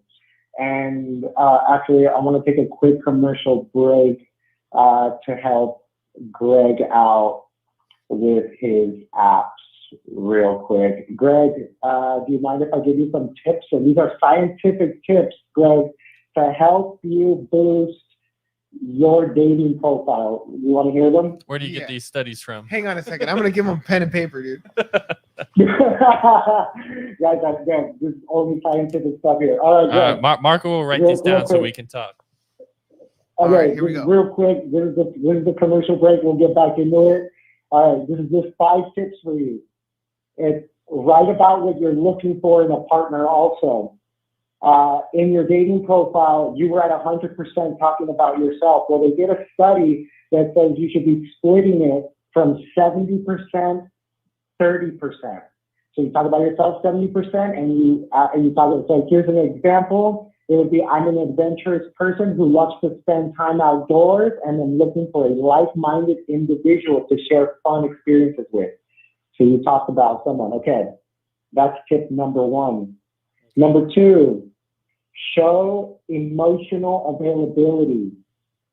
And you want to say things like, I'm a highly driven person who is focused on my career and willing to do whatever it takes to succeed. Although that's a little intense. but you get the point. Okay, here we go. Tip number Hold on. three. Let me stop you for 1 second though.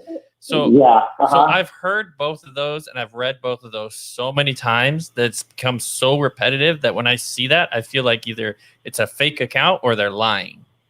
What? But if you write it, are you lying? Sorry, what was that? If you write If it, you write it, are you lying? I mean the one with the career, yeah, but wait. I didn't get to that one. Okay, well, Repeat the career one. just pick another thing then. They don't lie about it, but make it sound like that. Oh yeah, so you're saying use them as a template, but change the words. So like in high Correct, school, yeah. where one person wrote the essay about the book, everyone took it and just changed the words. Right, exactly. Yeah. Exactly. You're going to get the A. You're going to get an A. And it says right here, warning, don't lie on your profile. Okay? All right. So the next one is to use the word love. So they did a study. They examined 1.2 million profiles, and they discovered that the people who used the word love in their descriptions were the most successful at engaging in committed relationships. Men, though, for you, Greg, men in particular benefited from using similar words like heart, romantic, and relationship. Just sprinkle some of those words in there. Make it make sense, obviously, but that's tip number 3. Okay. All right, tip number 4 is to choose a strategic username. What's your username? I mean, on the Greg. stuff that I use is just my name. Greg. I mean, what should it be like? Sexmaster 69 or like Sex what do you Panther. mean? It's just your name. It's... Dungeon Master. little kid lover. So I met this guy at the beach recently, and his name was Sparky. And I was calling him Sparky all day. Everybody's calling him Sparky. And I asked him, hey, Sparky, I'm sure everybody asks you this, but is that your real name? And then he goes, no, it's a nickname. And I asked him what his real name was. And he had the saddest look on his face. And he goes, it's Greg. It was so sad. Well, So I don't know. Sparky's more exciting. I don't know. Well, it's only because of the algorithms and the way the dating apps put it, but that's okay. All right, and then the last tip is in your pictures. I was hoping that you would show it on the camera, but in the pictures, you want to smile and tilt your head. That's the tips for the pictures. Smile and tilt. Tilt your head. Okay. Yes. Smile and tilt. Is there a picture of you smiling and tilting your Nope. head? Do I need to sideways a like little bit? cross my eyes and stick my tongue out too? This is Greg. This is Greg. Ready? This is Greg. Yeah. Ready? No, Ready? yeah. No. That's you, Greg. This right my there. head is tilted in both of those pictures. That This one one too. That one, sure. Yeah. One of them. Three of them. But when you have 3 that are good, and then he has His one main of this. profile picture? What? His main profile picture? My main profile picture is yeah. My head's tilted in You the main smile? one, and I'm smiling, Okay. and I'm pretty well dressed, and the background's kind of cool. How many? Okay. How many mates have you gotten so far? I mean, mates. Not mates. Potential. Potential. On this app, I've actually talked to a lot more people than I've ever have in any of the other apps. So 1. No, I have like 6 people on top. Oh damn! 6 people. Damn. I haven't met any of them though. Greg's a player hater now. I'm not. I don't know. I'm not into that. To meet them? No. I wouldn't go and set up a date for every day of the week. That to me is weird. Why not? Mondays, Tuesdays, you gotta fill your time with. Okay, so what other tips do you have for Greg? Look, those are Greg says, I put on my picture, my profile picture, I'm tilting my head sideways and I'm smiling. He did one of the 5 here. I don't know if you've done any of the other ones, but if you only did one of the 5, that's the percentage you're going to get on that. But if you do all of these and you keep them really consistent, I think you'd increase your chances. And these are scientific, they're doing studies on these things. Because you only have probably maybe about 30 seconds to a minute before they scroll your profile and move on. So you gotta use these scientific studies that they're doing that actually work, even if other people are doing them and they seem so like, that's just like, well, every other guy has a dick too. But you got to do this stuff to like increase your chances. And it doesn't mean you're just like everybody else. Just don't lie. That's it. That's my tip. But I want to also mention another study while I was researching studies. Do you guys want to hear this these interesting facts right here? All right. So this is women between the ages of 18 and 34. And women between the ages of 35 and 49, and these are the highest, guys continue to contact them after they were not interested, after telling them they're not interested. That's 60%, 50 to 60%. 50%, little above 50%, sent them a sexually explicit message or image they didn't ask for. Okay.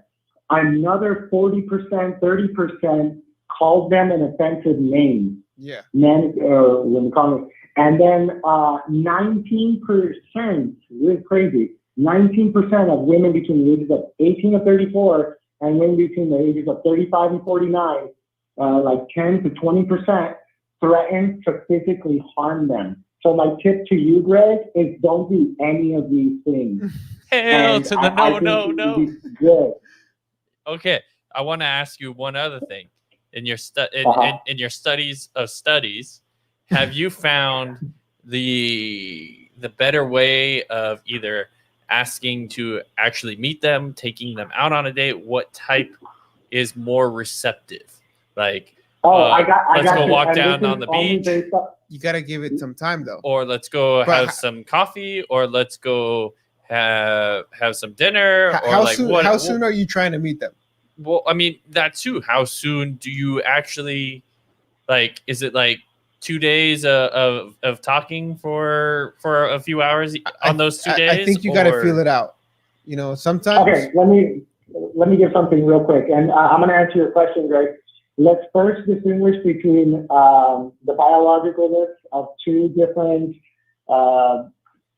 sexes here. And I'm not going to generalize anybody because men and women could be different. But I will say this. Is that men are visual creatures and they're also highly active sexual creatures for the most part. Mm-hmm. So they want to engage physically and visually very quickly, too quickly. You need to preheat the oven, whereas females, it's more emotional based, psychological based. And what the studies that I've done is because I scroll TikTok at least 2 hours a day. And there's a lot of TikToks out there that show guys who use dating apps and they try different techniques on women. And a lot of the times, a very humorous approach can help you. So if you look online, there's a lot of really good line openers for dating profiles. You don't have to create your own. And trust me, I don't think anybody would want to hear your own because I'm not saying you don't have this, because you've obviously had some success. But there's others that are written opening lines that could have higher success rates that could get you into a conversation first. And that's what you want, is a conversation, even if the conversation lasts a little bit longer than what you're used to. But that's what I would go in for, a longer conversation, a more humorous, longer conversation. In other words, you know, break the ice by being witty or making a reference to something within the first conversation. So go through all the emotions in a sense of try to bring in the humor, try to find something semi-serious-ish, figure out some interests that both of you share, and then move on from there. Okay. Right. Do you have a recent match who you have not messaged yet? I don't think so, but there's definitely a difference between, like I've said, there's 6 people that I could talk to right now. Yeah. There's definitely a difference in how much I talk to the different people. I don't think it has to do necessarily with me wanting to talk to one person more than the other. Yeah. But it seems like there's definitely one that's much more receptive and responds much quicker than the others, which is kind of like a tell usually is people are more interested in a conversation, more interested in talking to you. So right now, because I was trying to do this on the air, you don't have anybody who you've recently matched with who you haven't responded to, No. or okay, because we were about to give you some icebreakers here, but okay. So now that we have that, for the single guy, it seems that now more than ever, the murky waters of dating are getting even murkier. They're getting a little bit. There's more gray area. Um, what do you think people like Greg can do to help them figure out a path, like finding a potential mate? And I'm not just talking about like, getting in someone's pants, but actually getting, getting what they want, which is a relationship. Okay. Yeah. Let me keep moving along. So, I only want to read this because this is going to preface everything else. Okay. And it's not to worry about or concentrate on performance scores or batting averages, which we're trying to do right now, but it's to zero in more on these three things: physical affection, psychological closeness, and oneness. The last caller, her first comment was, you got to kind of learn to love yourself, and the basis of all love is self-love. I must love myself before I can love others. So I would really recommend that if you're single, you're having trouble picking up somebody to be in a relationship with, is maybe to really take a hard look at yourself and not only realize maybe you got some flaws, and that's okay, all relationships do, but maybe see what kind of negative flaw you're giving off to the opposite sex, which I want to segue into my next study, which is that lust is a part of the hormones from the testes and the ovaries. Okay, this is lust, but then attraction, which is why I wanted to see Greg's profile picture, because it's like an instant hit. That one creates a hit in the brain, the dopamine. Yeah. Okay, but if we want to go into a relationship, that's oxytocin. That's a completely different area of the brain. So there's three areas hitting you. The lust, which is the biological component that we all have, and if we study that, we understand what we give off. Which now we're talking about. We could talk about like different biological, whatever. It doesn't matter. And then so. If I was giving a recommendation for someone who's having a tough time, it's maybe to understand maybe what kind of pheromone you're giving off. Is it a bad one? Is it good? Like what are you putting out into the world? Yeah, the oxytocin molecule, is that for the cuddle one? Is that the one that they say it's the cuddle? That's the cuddle one. Yeah. Okay. Yeah, that's the cuddle one. Mm-hmm. Okay. And so that one is for attachment. So that one would be the relationship one. Right. Okay. Right. So it would be different things like that. But here's some other studies that could possibly help. 309,000 people found that lack of strong relationships increased the risk of premature death from all causes by 50%. Two studies, and these are Harvard studies here, that being in a relationship actually helps with a premature death. So the good news is that if you stay attractive long enough, Greg, you may find someone desperate enough to not want to die, but they would rather be with you. Patience is a virtue. What are those things that what are those things that people say? It's like I'll marry you if I don't find someone by this age. Exactly. I don't know. It was like that friends pact you had in like third grade where it's like, I don't want you right now, but if I don't find someone in 50 years, I'll marry you. That's it. Oh man, plan A, plan B, plan C. Reason for that. Yeah. So it's different. It's different areas. There's the biological, psychological, and the spiritual area. Spiritual area would be like more for yourself, like getting to know yourself, understanding yourself. That can help you. And some people don't need to go through there; they already have it done. And then the other one's the biological area. Are you performing well as a provider? Is the sex good? Is everybody okay in that physical sense? And then there's the other psychological area. Are you stimulating each other's minds? Are you both growing at the same pace, at the same level? And both learning new things? Are you both creative together, exploring? So there's what I think is three different areas, and sometimes they don't all hit, and one is falling off, and the other two are trying to keep the other one afloat. It's so much, but I really love is insanity, and that's really my answer. Yeah, man, that's Sorry, that's Greg. really really deep. Yeah, Greg. I don't have any. Destination forked. So the good news, Greg, is that I looked up another one because you guys were talking about it, about celibacy, and there's been an increase in celibate men in the last 10, 15 years. Tell me about it, Greg. About what exactly? Celibacy. Celibacy. How's celibacy going for you? But isn't celibacy a choice to choose to not have sex? Right. I'm not choosing. It's a it's a That's what I forced wanted to get to. But But I I'm mean, kind of done. it's a forced choice. but in the sense of it being either a forced choice or regardless it being that way, I've never held sex as a huge priority in my life at all.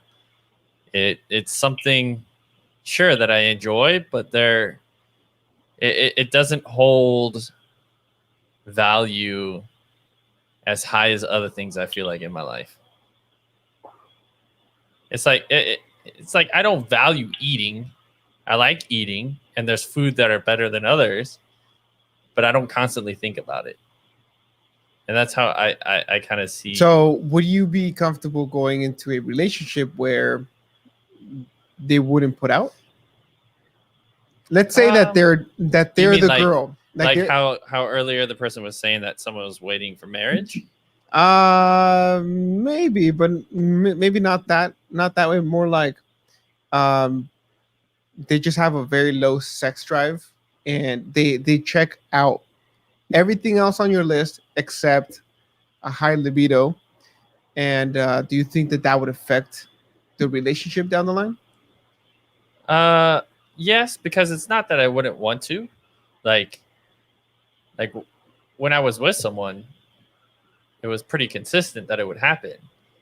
But it was never something that I was like I was thinking through the day, like tonight I'm doing it. It was more like tonight came around and let's go. Maybe you're just wired differently. Yeah, so like I enjoy it. I just don't. I'm not thinking like anything special necessarily. Okay. So like I was just reading a book called She Comes First, and it's, I'm gonna pronounce the word wrong. It's called cunnilingus. Yes. Am I pronouncing that incorrectly? No. I'm assuming you guys might know. No, I think you're right. Cunnilingus. Yes. Uh-huh. And it's all about that.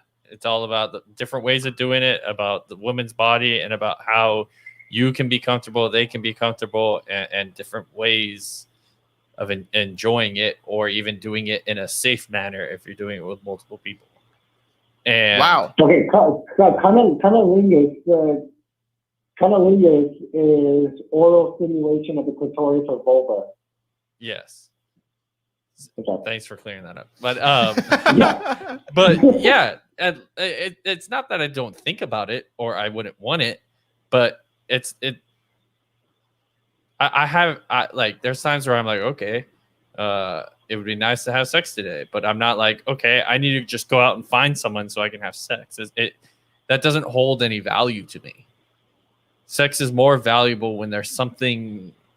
There's got to be more connection. Yeah, Yeah. you don't get connection with someone you just met who might be a 10. Like, I don't care. Just because you're a 10 doesn't mean you hold any value in my eyes. But what if that that was just the beginning of a good relationship? You just didn't know because you didn't take the chance. I mean, you can always say that, but at the same time, it could be the start of the worst decision of your life. So you pick and choose. Okay. So what would be like the ideal um, way to meet somebody? In my opinion, the best way to meet someone is to meet them as a friend first.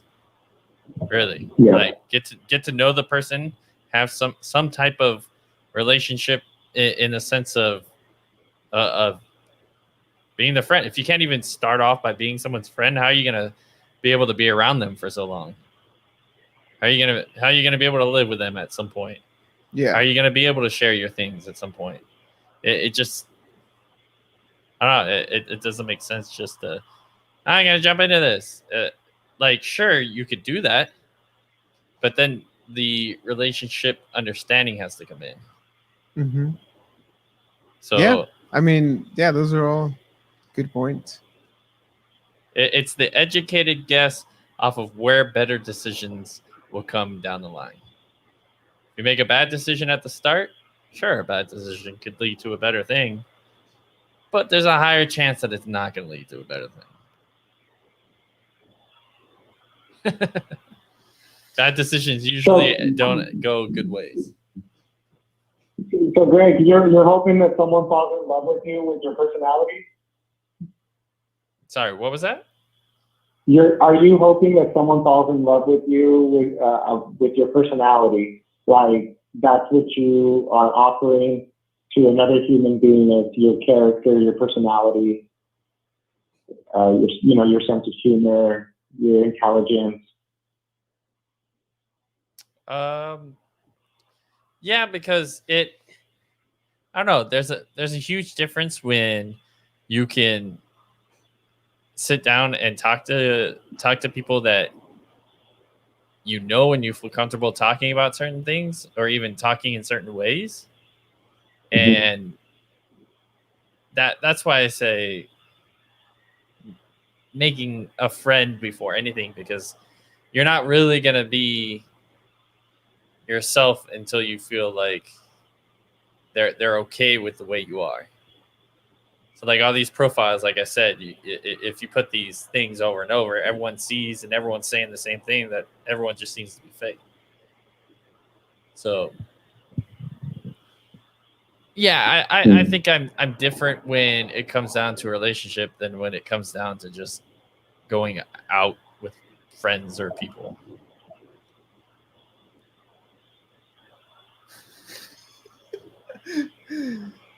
Okay.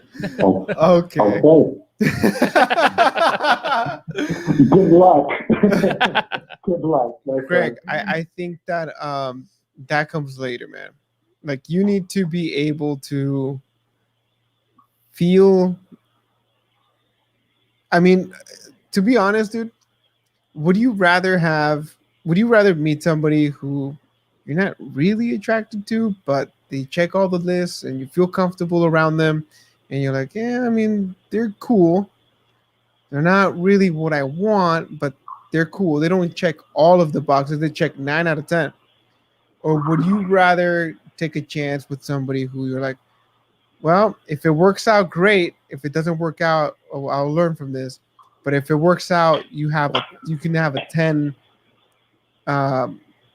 They'll check out 10 boxes instead of 9. But see, this is the thing that I feel like most people don't understand yet because of the age, is that beauty fades. Have you seen an old person who's good looking? Yeah, someone over the age of 65. Beauty fades. Not typically. Get out of here. It does fade over time, and sometimes there's no beauty at all. So which one would you rather have? But see, that's the thing is there can be repulsiveness, or there can just be someone who you're not necessarily attracted to, but then as you get to meet them, the attraction doesn't need to be physical to then make their physical appearance be more attractive because of who they are. That helps. It helps a lot. Because if you like a person for who they are and they're a 5, they instantly can become an 8, in my opinion. Yeah, you gotta be really funny. What? You gotta You gotta be like funny. You have gotta to be funny or charming, intellectual, like something. You gotta have something you have to to increase make your up. number. Yeah. If you're like a 7 and you want to get to an 8 or 9, you know what I mean? You gotta have something. Sure, but see, the charm and everything is different per person. Why would I give someone Right. charm? Like I'm not going to give you the same charm as I would the person I would want to be with. And I hope not, Greg, because I'm pretty desperate right now too. and that's so kind of I don't want none of that. that's kind of why I feel like people don't really understand me, because I'm not willing to shell out what I would be willing to shell out for a relationship to Yeah. just anyone. Like in my opinion, like people say love too early. People say love too much. Mhm. I think I've only said I love you to like 4 people in my entire life. And it like I almost feel like saying I love you to friends is almost a little bit too much. And I don't think people understand that the way that I think of things, because the way I think of things is very much different than most people. And Well, you just hold a lot. It carries a lot of weight for you. yeah, Because it actually means something, as opposed to people just saying it to get into somebody's pants, right? yes, Yeah, I mean, you're real, right? That's real. You're being real. And I know that out there in the dating game, sometimes, I mean, honestly, there's it almost always starts with a lie, because nobody's perfect, right? And you're just gonna try to say whatever it is to get that person to be like, oh, at least, okay, well, this guy reads. But let's say that all you read is the Tinder profiles. Like that's you're counting that as reading, you know? yeah. It's like, yeah, I read. But see, that's the thing too. Is I will come back. That's actually a question that I've gotten when people respond. Is, oh, what was the last book you read, or this? And I say, hey, to tell you the truth, I really just started getting interested in reading. Before this year, I read maybe 2 books. Did you tell them that the last book you read was She Comes First? No, I usually typically. Oh, Greg, you're fucking up, man. Because I feel like that's a very inappropriate thing to just throw out like that, because then it's one of those things that's almost kind of leading in a sense. Like what are you Dude, trying to say by saying this is the last book maybe you're they're reading? like, finally somebody understands me. Right? Dude, Right? come on. You don't See? think that's too soon? Like, No, No. because that's funny. You're breaking the ice. You're being who you are. Like, why are you lying? I'm not. Hey, what's that book about? You're doing it again. She Comes First is about how to give head to women. The Cunning Lingus. How to book. eat. So, all right, great. So it's like How to mow the you lawn. tell the girl, she asks you what book you read, and you say, I just finished this book called She Comes First. And then she asks, I'm the girl, and I'll be like, oh, what's that book about? What do you say? I would say it's a book about cunnilingus. You can, What- or you what- can, what is that? or you can tell. Google.com. No, or you can tell her, like, I could tell you, or I can show you, but I prefer the latter. And there you have it, man. Come on, man. I really thought that would be too straightforward. You have to try it, dude, because you don't mean anything by it. She's asking you a question. You're not lying. It's a way to break the ice. Like, what are you gonna say? The last book I read was Lord of the Rings. No, the You'd be last like- book I read was about Elon Musk. But She's gonna be like, oh, this guy has a hard on for Elon Musk. yeah, because he's elonging. He's elongate. He's gonna take me to the moon. Yeah. I mean, yeah, man. Next time you get that question, I hope that you tell them the right answer and you screenshot it. You screenshot the response and send it to the fucking group chat, man. Okay. Yeah, but don't say cunnilingus. Yeah. Don't say that. Say like no. Say it's a book on how to pleasure a woman. Okay. And then Trust you me, can add. I'm However you feel about saying I'm that. almost like, 100. I'm almost Really? 100% sure that they wouldn't. It's self-explanatory. Finally, they say. Yeah, finally somebody understands me. Oh, dude, the other guys out there, they're probably like, oh yeah, I the last book I read was The Lion, the Witch, and the Wardrobe. Romeo and Juliet or whatever. Aslan. Yeah, dude. You have to be. Greg, real quick, sorry. And let's say she asked why. Why was that the last book I read? Yeah. Why are you reading that?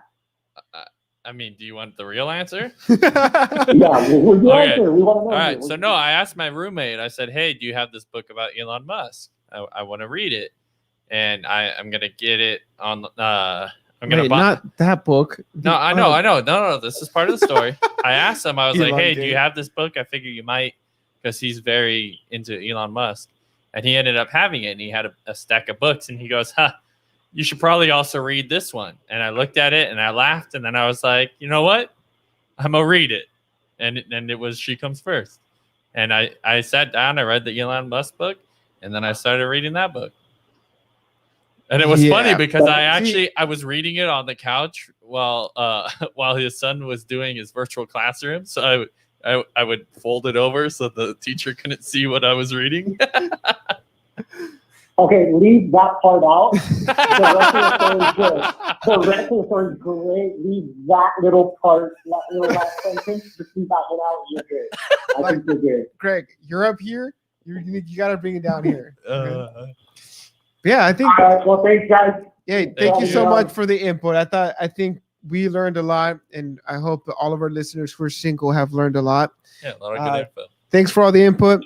Thank you for supporting the podcast. Feel free to call back anytime. There you go, guys. Good luck, guys. Have a good night. Thank you. Oh, man. Elongate, dude. So, she comes first, huh? Yes. Well, we're going to try this caller who was calling us right during the other call. This will probably be the call to end the night. See what happens here. The call of all calls.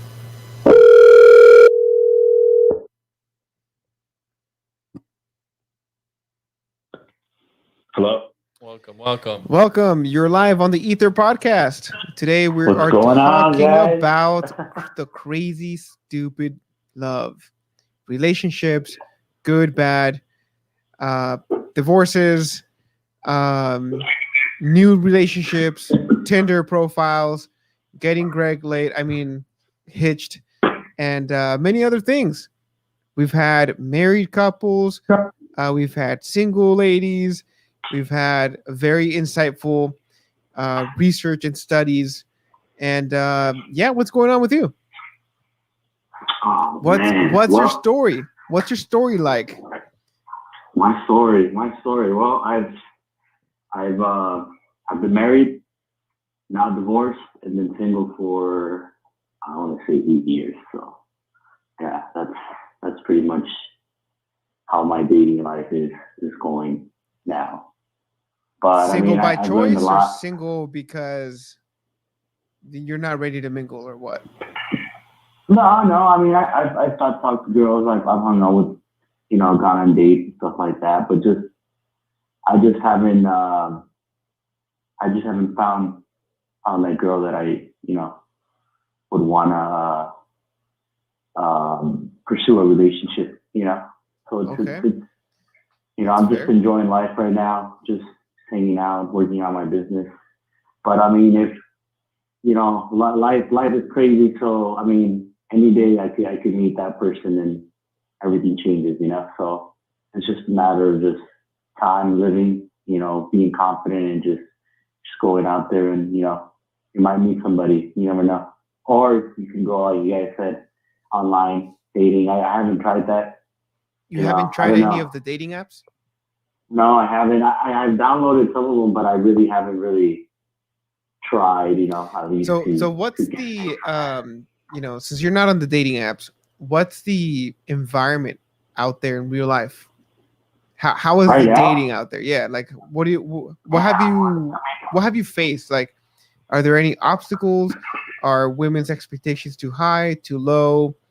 Um, yeah, just give us the gist of what you've seen out there in the trenches.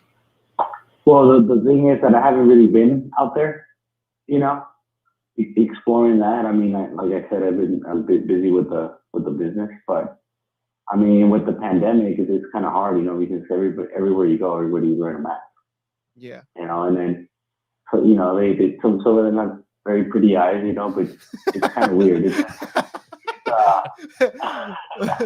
That's all you can see, so it's kind of weird because now it's like we're losing that interaction because people are scared of each other now, Yeah. catching COVID or whatever. So it's been hard for the single people out here, it's like with lockdown and stuff like that, it's a little more difficult. But I mean, I don't know. I'm just after I got after my divorce, I learned a lot about that relationship, and I learned a lot about myself and what I want, in a relationship. I'm not opposed to getting married. It's just a matter of finding that right person. Okay. Yeah, that's So- I think that's a good plan. Now, when you're out there and you're checking out the ladies, do you say nice eyebrows? I don't think you could hear me over the mask. Oh, It's man. crazy. It's crazy, but I mean, it is what it is at this moment. It'll get better. We'll remove the mask and we'll finally, get to interact with other people. Yeah. You know, So is it drier than the Sahara desert out it there? is. It is for me. It is right now. Is this I the would- global warming they've been talking about? It seems it seems like a lot of my friends are experiencing the same thing, dude. Yeah, it's tough out here, man. I'm telling you, it's tough. Yeah, I'm just waiting for the sea levels to rise. You're waiting for all the ice to melt. Oh man. Okay, so what's one of the craziest relationship stories that you have?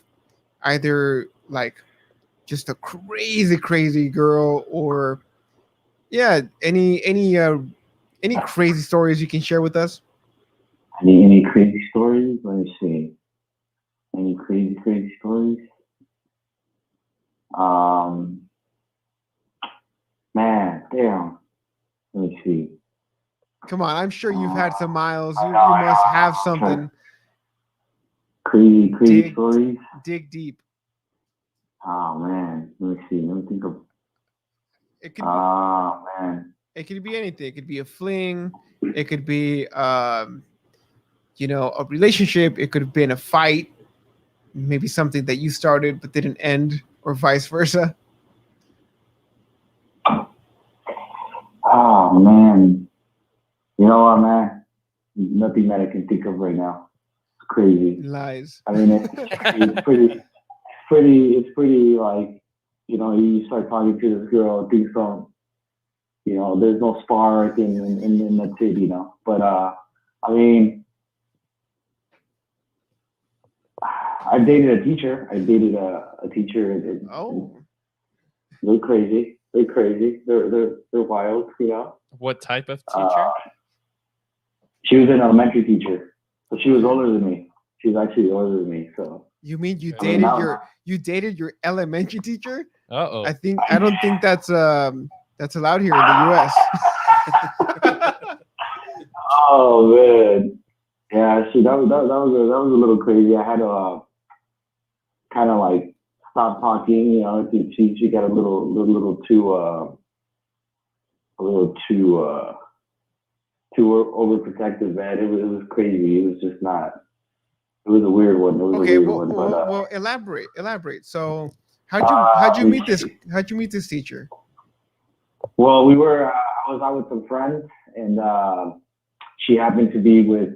We happened to meet up with other friends, and she was amongst one of them. Okay. We were hanging out, and one thing led to the other. We got phone numbers, and then we just started talking.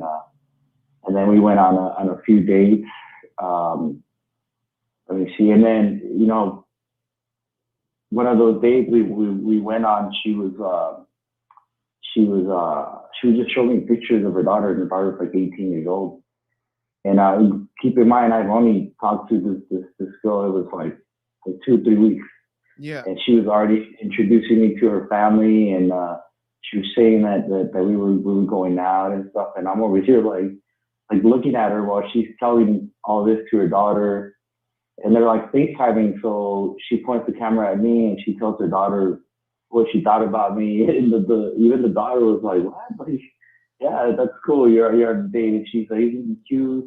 We're going out." And I'm just like, what the fuck is happening? Like, what's happening? So, I mean, that happened. So we, whatever. So it was getting late, and we ended up going back to her house. Did she take roll I call? was like, Did she take roll call?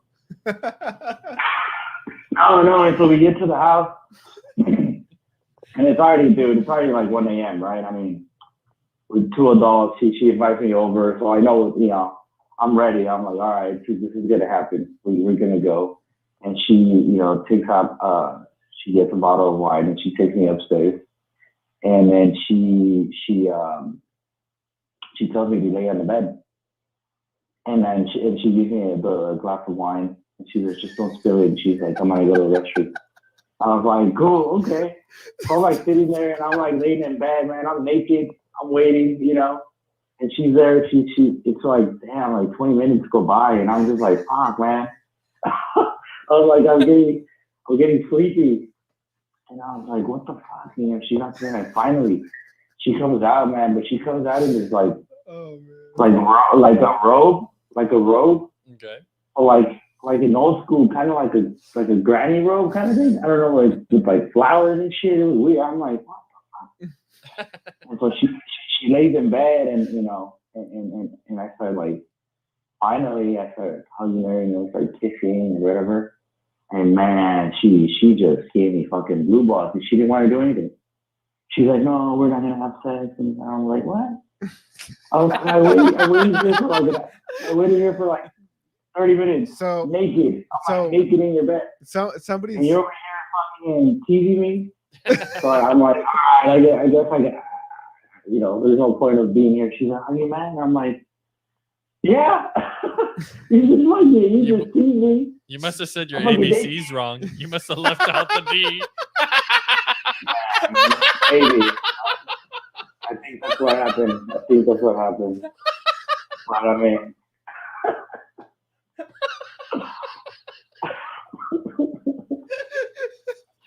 Oh my god. But Oh, it's sorry. Dude, oh my god.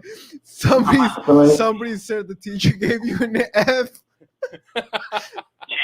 bro. Dude, I'm crying right now, dude. I'm crying. It was definitely an experience, man. I've never really. I mean, after that, obviously, I was kind of like, all right, but Maybe she was testing you. She wanted you to be the one, and you failed. bro. No, man. Maybe she I was ready to go.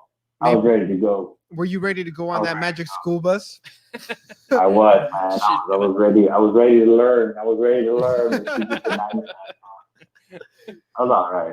It was all right. But I mean, other than that, I mean, it's just, That's actually a really good story, man. That's a really good story. Yeah, it was just crazy times. So after that night, you just never talked to her again, or did you get suspended, or you got called to the principal's office? She called your mom in. I moved districts, man. He needs new pants. Come quick. I had to call my mom, Oh my god, that's wild. That was funny. Oh, And I'm sitting in my car after all this happens, and I'm like, man, what the fuck?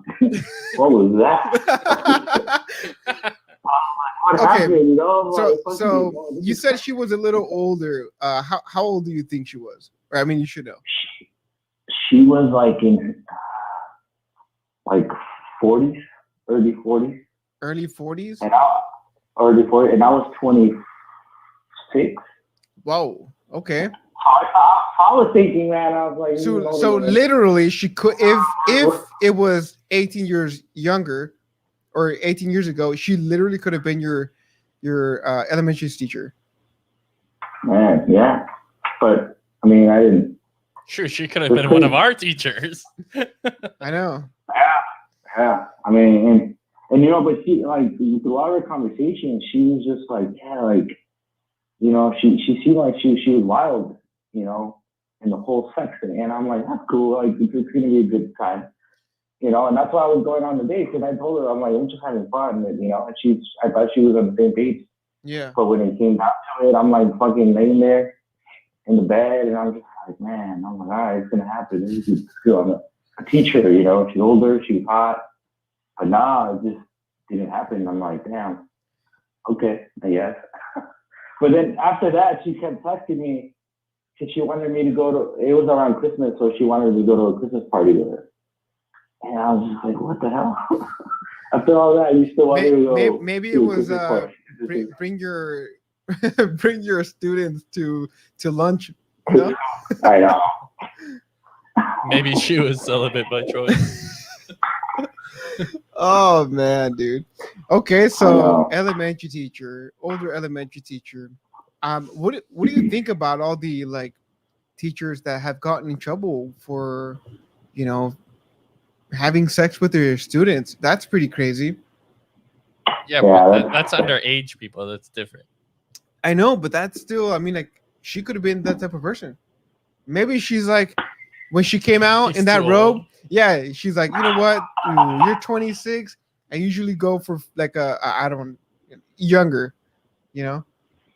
Maybe. But I mean, dude, she invites me up to her house in the middle of the night. I mean, come on. You know what it sounds like? It sounds like she had the power. And that's what she was looking for. She's like, you know what? I have this guy. He's already up here, but you know what? I'm not gonna give it to him. So he, you know, I know. she. I know, bro. Trust me. I was there. I didn't get any. So, so you learned your lesson. No more elementary teachers. No more. I went on to high school teachers. No more mature. Oh, okay. But yeah, I mean, that's good. That's good. Man, that's a really funny story, man. What do you think? What do you think your next move is? Like, what I know right now, maybe it's not your focus, but what are you gonna be? How are you gonna, you know, get ready for the next thing? I mean, whether it's dating, for me, the next thing is being in a relationship with somebody, so something serious, you know. Yeah. Because I'm not getting any younger, and at this point, it's like just meeting somebody that I'm compatible with, and that we enjoy our company, and you know, we help each other grow. I mean, like I said, I'm not like out looking for anybody right now, but if it happens, you know, and we stumble across each other, then it happens, and then I'm just gonna go full force with it, you know.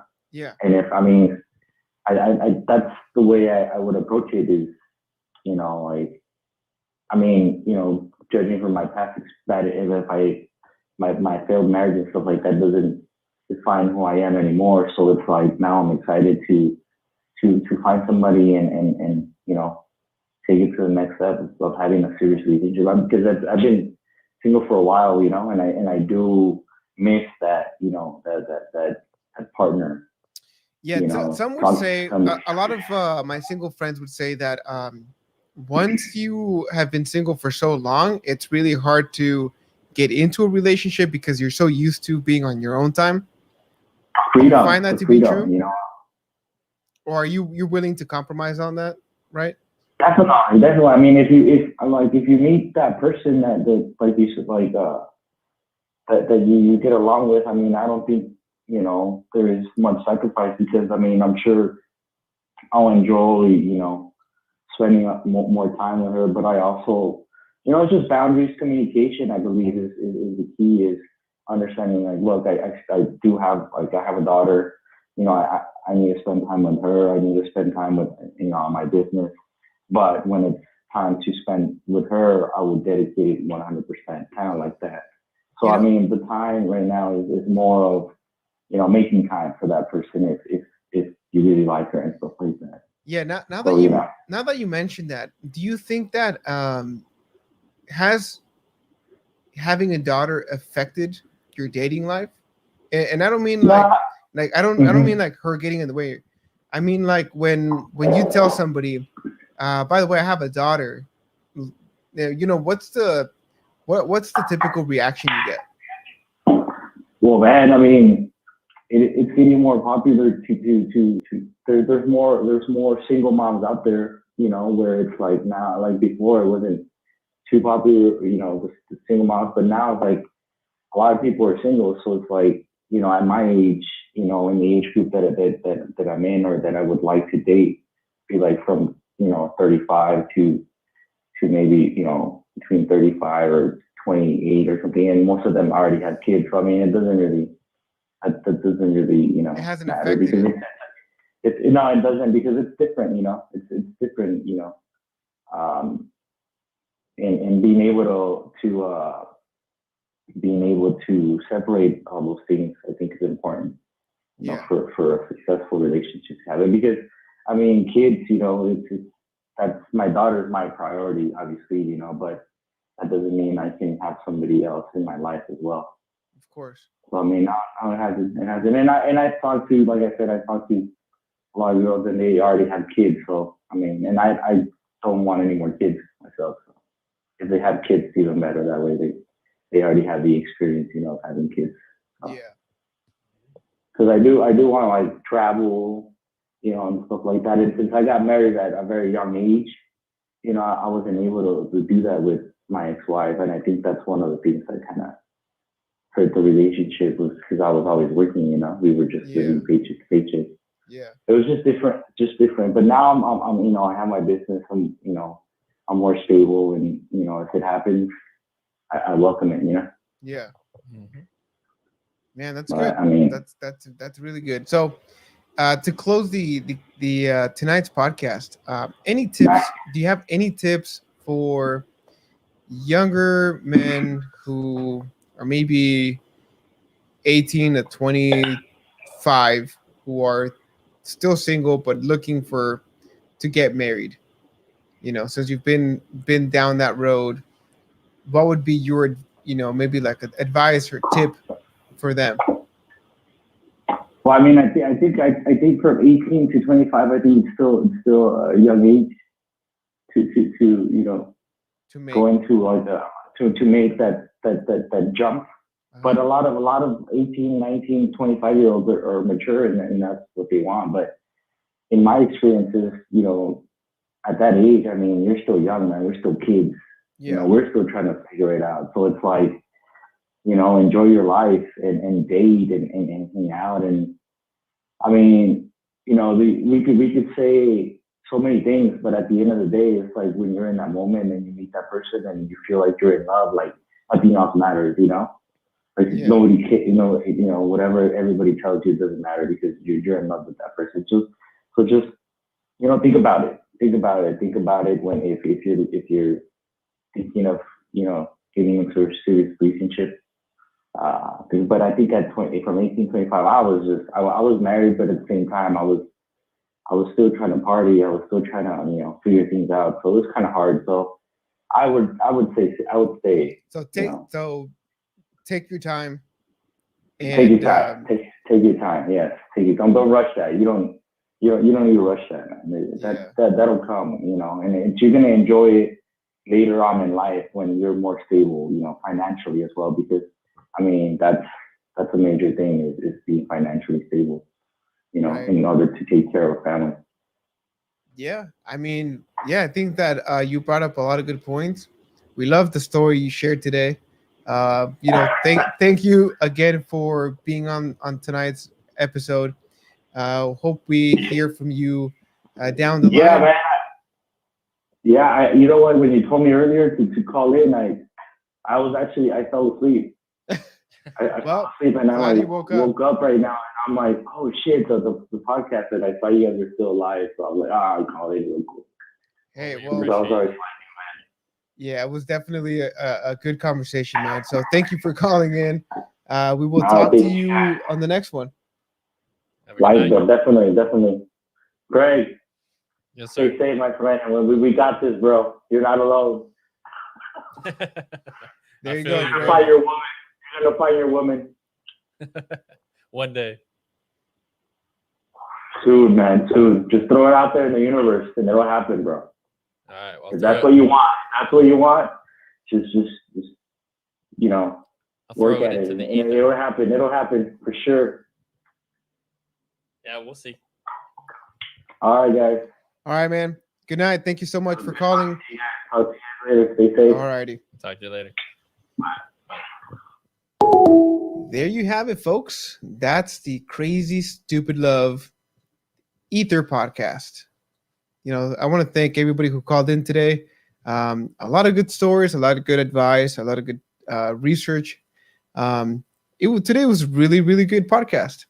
And as per the usual, don't forget to like and subscribe to this video and hit that notification bell so that you are notified when we go live on Facebook, YouTube, and on Instagram.